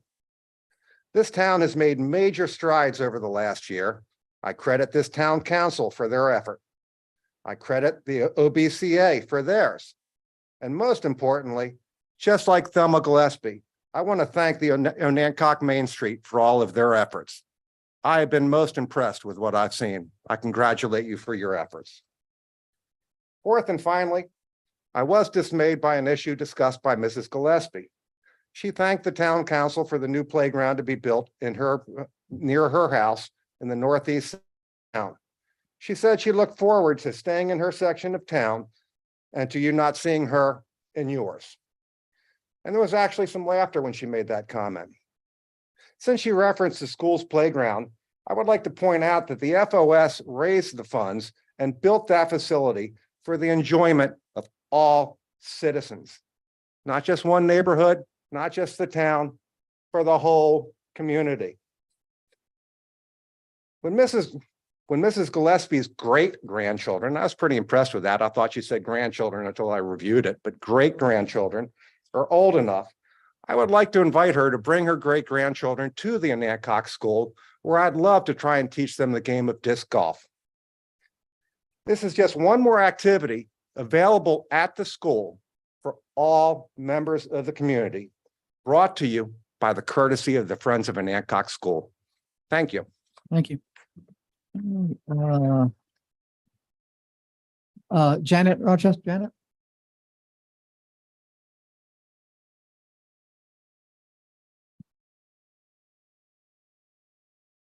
I'm Janet Rochester, 39 King Street. I did not know what would happen at today's meeting in reference to the school and the ordinance, but I would go on record now as to say that this has been a sad day. The lack of what I see as lack of support for the school and the wish of or demand of many people to take control of some or all of the activities of the school. I would like to remind people that normally when you have control, you have responsibility. Many people work under conditions where they have 100% responsibility and limited control, but they don't like it. Most people don't like doing that. Volunteers have no reason to do so. I have heard nothing from the people demanding control as to what sort of additional responsibility they will take for the school. We have heard a lot about division in the town, and we have seen some. We've also heard a lot about the lack of trust. So therefore, I ask you all, and this is to the council and everybody in the room, what are you currently doing and what do you plan to do in the future to heal the divisions in the town? What are you currently doing and what do you plan to do in the future to restore trust?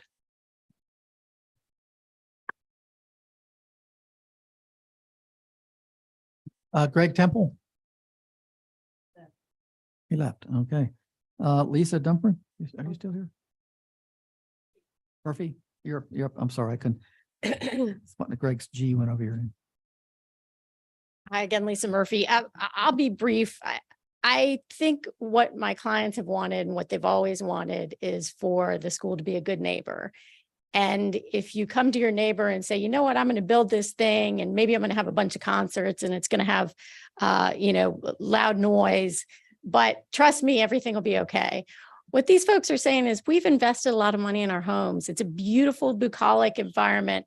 Please enact some requirements, some guardrails that prevent this from destroying the home that we love.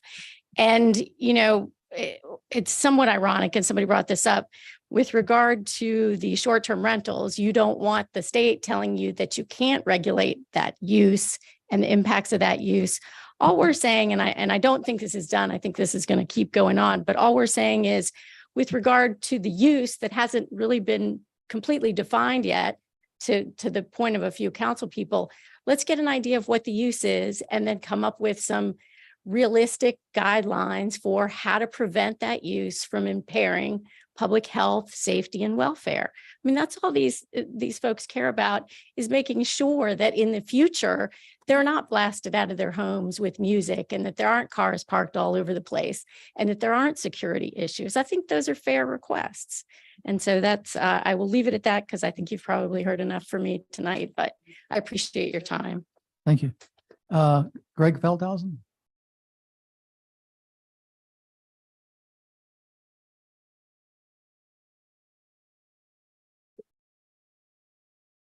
Greg Feldhausen, 5 Ames. I had not really planned to speak earlier or even now, but I have to add a little story here. Has to do with the economic impact of all of this proceeding. I happened to run into a former neighbor who has decided to leave town. That neighbor owns one of the most expensive homes in this town. Tearfully, they were sitting in the front seat of their car and I happened to just catch them by the Red Queen. And the person in the car said, we have supported this town in depth, great expense for years. I shopped and did all of my business here in town. Since this thing has happened, I've purchased 2 donuts. Now imagine the amplification of the tax base that they've now are going to disseminate. They're going to leave and somebody else will probably pick up that tax. But the disorganization, the disruption that this has caused, and it really didn't need to. I mean, it was admitted at the very beginning that we didn't have to inform the town. Hello. The SUPs require that everybody inform and apply to the town to have that honor to run their business. Where did it go off the rails where it became a free pass to just say we can do what we want to do? An SUP is simply guidelines. We've debated, we've spent hours talking to the FOS. And by God, the guidelines haven't changed a whole lot. And by golly, most of us think that they're not that bad. Eric Gregory at the last meeting said, you guys are not that far apart. I was hoping that tonight, everybody would go and SUP makes sense. Why don't we just do that? And I would hope tonight I could walk over to Hayden and shake his hand and say, it's over. This is reasonable. Why don't we just do this and all get down to having a life here again in Anancock? That's all we're asking for. So please consider that. Please take the time to do this right for the whole town. We don't need to be divided. In fact, I'd propose that we want unity. So let's do it. Thank you. Any other public comment? Mr. Mayor, I thought that we weren't supposed to have public comment on the things that were already in the hearings, and we've already had 2 comments directly related to the motion we just spoke about. It's the other way around. You're not supposed to speak at a public hearing about comments that aren't related to the public hearing. We do that. Yeah, I understand your comments, but any other public comment? Rick? Rick Turner, 309 Hancock Street. It won't take long. I just would like to say that the SUP is not really the answer. The answer is to sit down, discuss with this group, the town council, and the Friends of Hancock School. They're quite willing to do that. They've been willing to talk to any group at any time.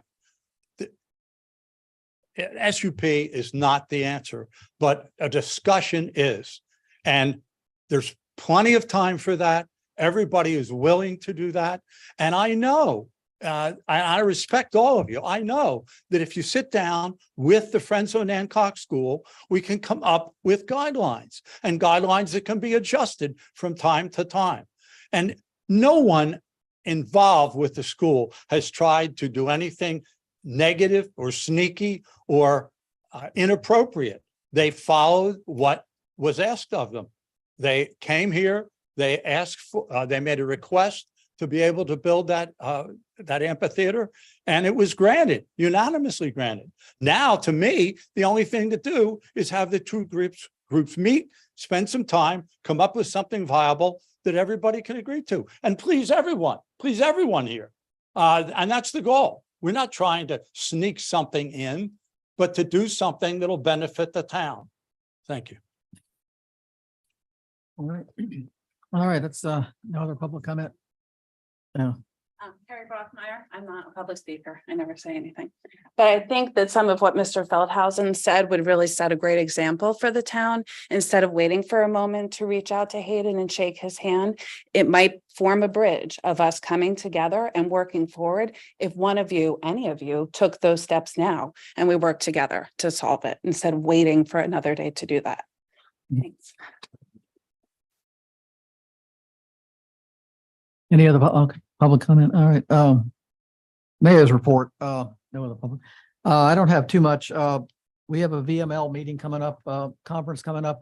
Did I get anybody interested in going to that, or it's on the Monday of the October? I'm considering it. I'll Right. get back to you in the next day or two. It's it's a Monday. I was trying to figure the date, October. The 8th through the 10th. Yeah, well, it's actually only 2 days. One Monday is the big day where you really need to go to hear this talk. What's the deadline for registering? Does anybody know? I think that you can register right up to the end of it. Okay. It is $450 to go. Yeah, I know. So, I mean, not that I'm saying you can't do that, but if, you're not gonna, yeah.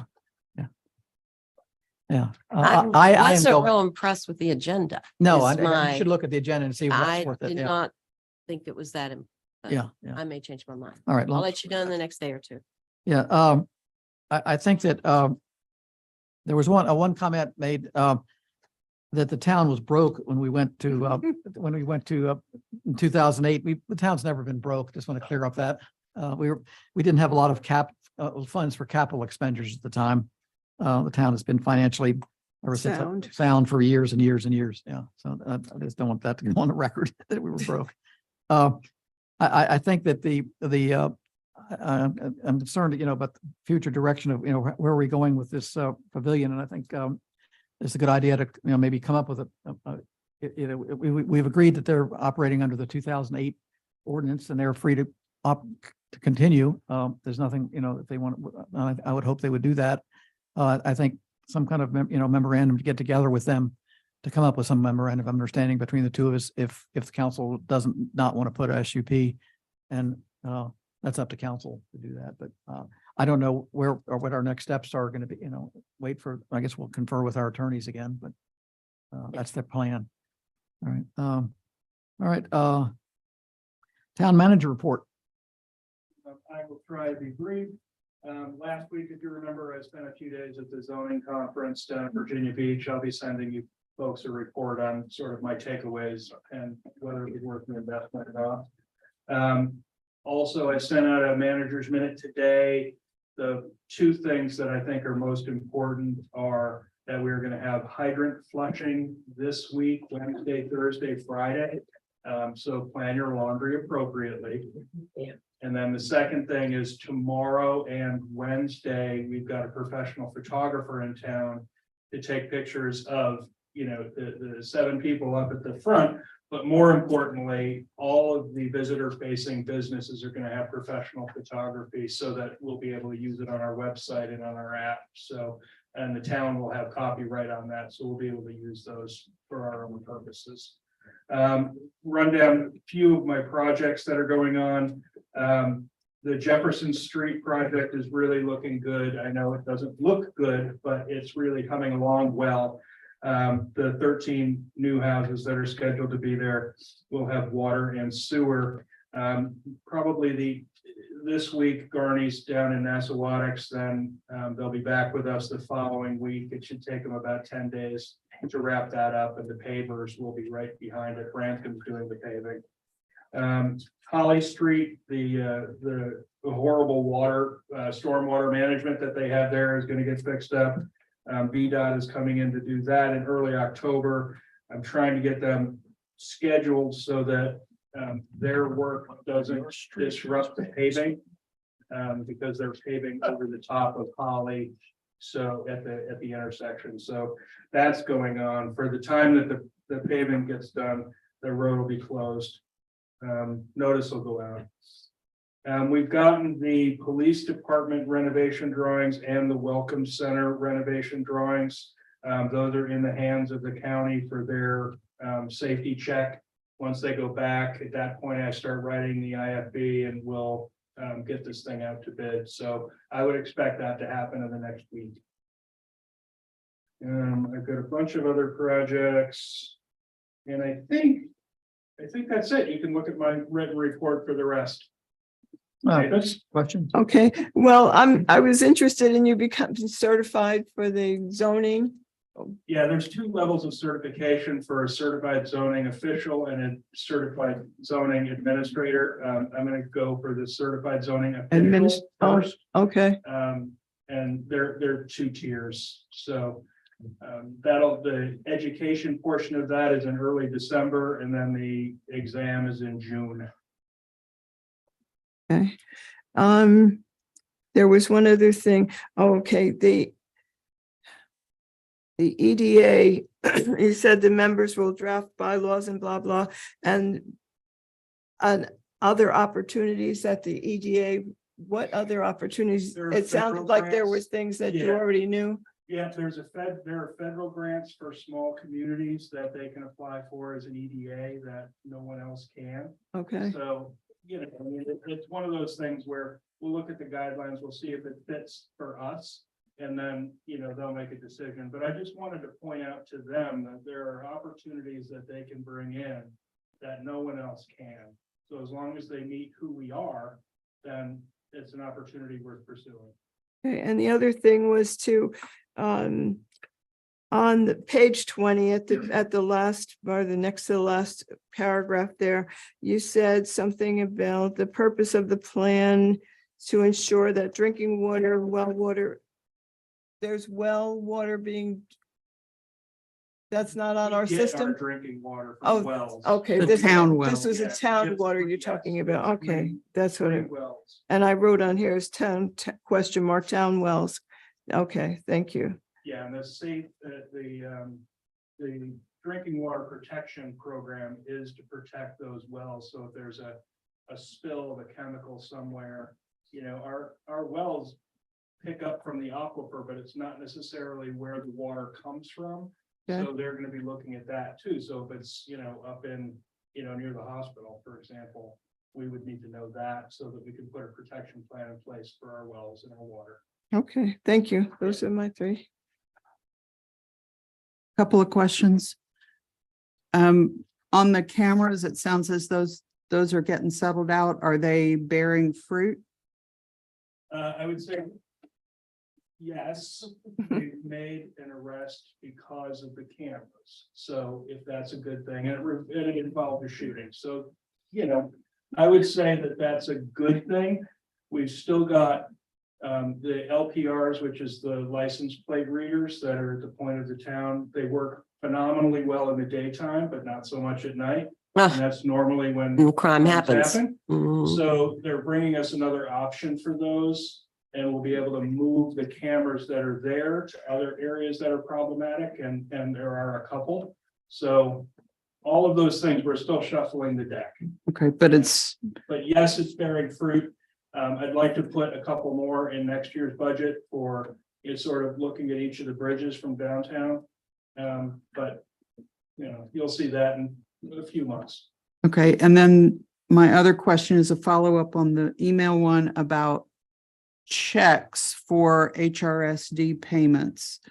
In your reply, I asked, let me find it. The terminal. I asked whether checks would be acceptable as HRSD payment, and you said yes in the town office. Are they not mailable to? Oh, yeah, no, of course they're available. Okay, it sounded like that was the only, No, we can expect, first I should probably clarify that HRSD is taking over the water, sewer and trash billing for town. right, You're just starting that transition period, so no one's gonna see anything. But when we do the meter replacement, because they're remote reads, they're gonna take those meters as we change them. So then So it'll be a producing- gradual- Yeah, very gradual. So they'll be producing the bills. So that's what we're talking about. okay, Then payments, you'll be able to make a cash or check payment here or at Walmart. In a Okay. terminal here, Yeah. a terminal Well, like an there's gonna ATM? be, there's gonna be Mary Ellen. Oh. I'm telling her. Yeah. Terminal Mary Ellen. I'm telling her. I'm pretty excited about what's going on because it's a lot easier. Okay, So when you then said terminal, credit cards will have to be paid either online or over the phone. We won't take those here. okay, Phone to HR. Yeah, to HRSD, you just call it and it's automated. It's not human, okay. Is there a charge for using credit cards? I can't speak to that. I don't know. Thank you. So that's all of that. So yes, and the billing is gonna look a lot like your A&M bill. Okay. Much more professional, a full piece of paper and envelope, so it doesn't get caught up with every other piece of mail that then you can't find, and then you tell us that you lost your bill, and then we have to charge you late fees anyway. So that'll go away, and I'm excited about that. Thank They you. also have interpreters at HRSD where they'll be able to speak to our Haitian Creole population. They'll be able to speak to the Nice. Hispanic population. So I'm thrilled about the services that they've got. Any other questions for? I have a few. When do you expect we'll get the Hill Studio plan? Well, we already have the street sign, the wayfinding sign, and the street light plan. What we're doing, if you remember, we need a new sign for the corner of Ames and Market. Right. So I ordered that sign so that you'll see the street sign the way they planned it. And then you'll be able to say, I don't like that, or I think that's perfect. I'm So- confused when you say we already have the plan, Well, first of all, they gave you the plan. They right? gave you the street sign. They Right? gave you the wayfinding sign, they gave you the street lights. So what more of a plan are you looking for? The only plans I remember were in the presentations. Is that what you're talking about? Yes, I am. Okay, Are they going to give us a And written? that's why I think it's important that you see a live product. So we'll put that sign, and it's been ordered for the street sign up on Ames and Market. And then we're also ordering a wayfinding sign, so you'll be able to see exactly what those look like. If they work, then we'll piece our way through them. If they don't work, we'll go back to the vendor and say, we want some with a round top instead of an acorn, I guess I was under the impression there would be a final report that was different than the presentations, but that's it, huh? Yeah, well, that's it for now. Okay. And once we get it, then we'll put our budget together and all of that. Well, Okay. is there I don't mean to cut in on your time, but is there for instance, the parking plan? There was never, they gave us a plan, but we've never implemented, or we don't really have that written down anywhere. Are they going to give us a? Yeah, they said they had 460. Yeah, well, I mean, that to me, that was, down. I mean, they were talking about, enforcing parking on it seems like we paid a lot of money to these people and we need to get a little better plan than we have 400 spots and that was it, Exactly where the prior spot. I know, but there were. we have issues with them parking back here. Are we going to come? I think you know, they talked about limiting parking behind here, you know, or limiting parking on Market Street. We haven't decided any of that. No, So are we gonna have a plan, a work session to go through what I they're, don't know if you want to have a work session or not, that's up to you, but Yeah. I can provide you a written plan for the parking if that's. well, I mean, I felt like we, you know, and then, you know, they were also gonna give us some strategic initiatives, you know, at And the end. they're writing. They're still working on Yeah, that. they're writing. I mean, you know, what are we gonna do with our parking lot, you know, behind the bank and all that, you know, and that kind of stuff. Yeah, I just, Well, they already showed a picture of that, but my understanding. well, yeah, I just, there's more issues that, you know, so we're not finished with them by a long shot. Not by a long shot. Okay, all right. Not by a long shot. And they haven't really finished, okay, let me not even say really. They have not finished the design of the entryway sign Yeah. or the destination signs for the parks and whatnot. Right, So they still have work to do. Right. I'm just trying to get the street signs and the wayfinding signs in front of us so that we can move forward with part of it. okay. I've also got I found something that looks similar to their streetlights. And I'm not there yet because it doesn't look exactly like, and I don't think it's got, it does qualify, all of these qualify for, they meet VDOT standards for things like breakaway and things like that. So all of them meet those standards. Yeah. Okay, well, I just like, yeah, we've been kind of distracted the last few, maybe we need to get back to you know, talking to Well, them. you will start here, Yeah, yeah. then you'll be able to say, Okay. no, I mean, looking at it on a piece of paper. Well, I'm talking about the other stuff, is yeah. Great. Yeah. Seeing it out on Market Street is gonna be a lot better. Right, okay, all right. Be a public presentation of their report of what they're doing. Well, they already gave one, Yeah, yeah, of what they were doing. Or what Yeah. they had, yes. yeah, they Okay. already gave it. Must It's have been- available online if you want me to send it to you. That'd be great, because I must have missed that meeting. I Okay, missed that no worries. meeting. Yeah, I'm interested, especially interested in the dark skies, in dark skies. Yeah, all the lights are dark sky compliant. Well, there'll be public discussion. Just central downtown. Right now, it's just downtown and uptown. Okay. The presentation they made for lighting in the reservation, in the residential areas. This didn't work for us. It just didn't work. That's what So happens there- when you come off the reservation. There's a couple of things that we still have to look at for residential areas. All right. Yeah, thank you. Let me, Yeah. if you send that to me, thank you. Sure. Okay, my next question is about the website. Yeah. Is there a test site that we can look at? Yeah, it's on his private server right now. We still have a ton of content to get up there, so Okay, I'm waiting to give that to you until we get most of it up there, but I'm probably, I don't know, maybe 10 pages from being kind of wrapped up, and, you know. So we're gonna get a chance to review this before we go online, Oh, correct? gosh, yes. Okay, thank Oh, you. yeah. Okay. All right, anything I'm else? hoping to have your pictures. Another thing, thank you. Another thing on the air conditioning, last time I had mentioned that I had hoped we would include those in the construction contracts if there was funding. You mean upstairs? Yes, Okay. yeah. And I noted in the duct bill, you said that that could be reapportioned. Maybe perhaps we could lump a bunch of things into construction funding that, you know, could all be lumped together, and until we get bids and have some idea where the money is going to fall out, Okay. kind of figure out which ones we could fund and which ones we can't. Hang on a minute. This is just curiosity. I was curious about which public administration course you're enrolled in.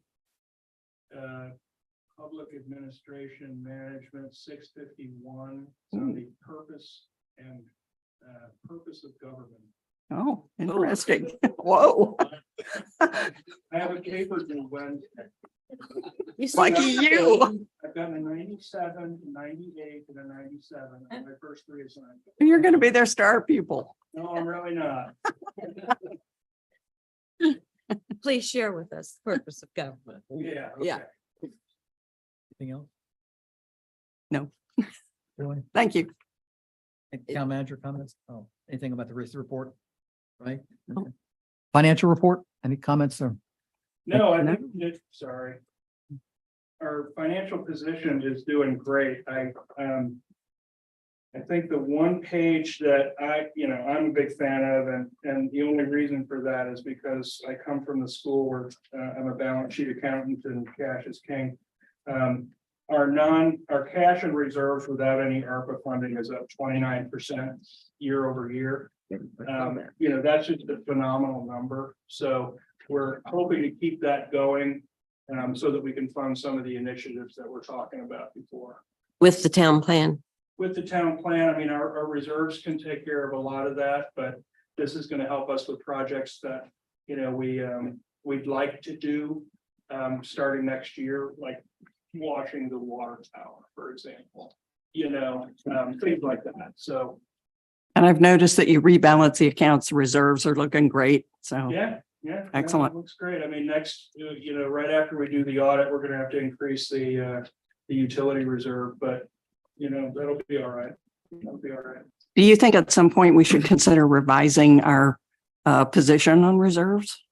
I don't think so, only because I took that skeleton of the document from someone locally who paid a lot of money to have their reserves analyzed. So, as far as the percentages used, that wasn't from my head. That was from a really, really well-prepared document. I'm just thinking about inflation and if you. Yeah, I mean, About it. hopefully we're going to be increasing our earnings as interest rates, continue to go up, our bonds continue to go up. So, we're doing well with unrecognized earnings. Yes. Good. All right, any other questions about the financial report? Yes. One, just a clarification that we had discussed that on the ARPA page, the very last page, the matching grant for facades, that shows nothing having been expended. In fact, 5 of the grantees have done their work, submitted their receipts, and been reimbursed to the tune of $16,016.66. And then the other question is a more general one, looking at the summary page 21, where it shows us at 17% of the year. So a sixth of the year, 2 months of the fiscal year gone by, with 25% of the expected revenue received and 24% of the expected expenditures spent. So the good part is that the revenue is higher than the expenses, but the question that I have is it just the nature of the fact that we're starting the fiscal year in the summer, that we're that far into both revenue and expense at this point in the fiscal year? Or is that any kind of sign of concern? It's obviously the revenue is not a sign of concern. We're cyclical in nature, and that's just the cycle that we're in. So that part's no worry. The police expenditures are higher because they had to write the check for the car, but USDA hasn't reimbursed us for the car. So that's a solid $58,000 that's over. Also, you should think about the fact that the wharf is a very cyclical business. So it's higher as a percentage of the total budget, but we're about to take 6 months off. So that's where it gets back in line. And then next April, May, it perks back up. So yeah, the cyclical nature of the wharf and then the police car. When you take those two out, we're back at 17%. Any other financial questions? Okay, we're on agenda. I think we're about got it. Town council comments, Ray? Joy? No. Cindy? Excuse me, I did have one. Okay, go ahead. Christmas parade. We got an announcement. Yay, thank you. Should we commit to being in the Christmas parade council? Well, we got to blaze off that. We always do that just a couple weeks before. We always do. Well, let's just do it now and Okay, well, yeah. you talking about us as the council? Yeah, we always do that. Okay, good. Yeah. We're committed. Huh? I don't know. Let's not get too carried away here. Yeah. Yes. Okay. Cindy? I want to thank Matt for mentioning the vegetation that has overgrown some of the streets and some of the sidewalks. I've noticed some people have taken care of it, and I appreciate your reminder to the others who have not done so yet. Mavis? Question for Matt, at the chamber concert or thing you have, what was it? Chamber Fest. Chamber Fest. That looked very, very organized and was it as successful as it appeared? I didn't go, but it appeared. What do you like mean you didn't go? I didn't go. Jillian cars out there and the food trucks and everything. It looked very organized. It was, and keep in mind, that was only their second one. So it was, it had a great group of volunteers. The chamber staff is amazing. So they spent a lot of time, but yeah, was it as successful this year as it was last? No, but the weather was really snarky. Yeah. And at the very end, it was really frightening to be out there. But anyway, no, they sold a lot of tickets. The sponsors covered the entire cost of the band, which is, coming up on $100,000. So it's a very expensive undertaking. And is there, do they always do it in the daytime? At this point, yes, they do. Always, because there's only two. Yeah, at this point, yes, they do. I mean, it would seem to be that's a venue that doesn't have lighting. It's not all that conducive to nighttime events, Well, but yeah. Thank you. I just thought it looked like a very, very cool event. It was. You should go next year. Sarah? Brandon? I just want to say our Public Works Department works very hard. Matt's often up here saying, if you see them out there, thank them. I appreciate that. The last couple of weeks, our Public Works Department has had unusually scheduled projects, and Matt has made sure that our services haven't been diminished due to that. He's actually helped chip the yard debris that's from my yard. Just not because I'm a councilman, but because that's what our whole town gets as services. And and I appreciate that. So I wanted to thank him for not letting our services slip. Okay. All right, we're going to go into closed session. Does somebody have something to read for us there? I move we go into closed session to discuss personnel matters as allowed by Virginia Code Section 2.2-3711A1. Do we have a second on that? All in favor? Aye. I'll take about a 5-minute break before we go there. Yep. Okay. No.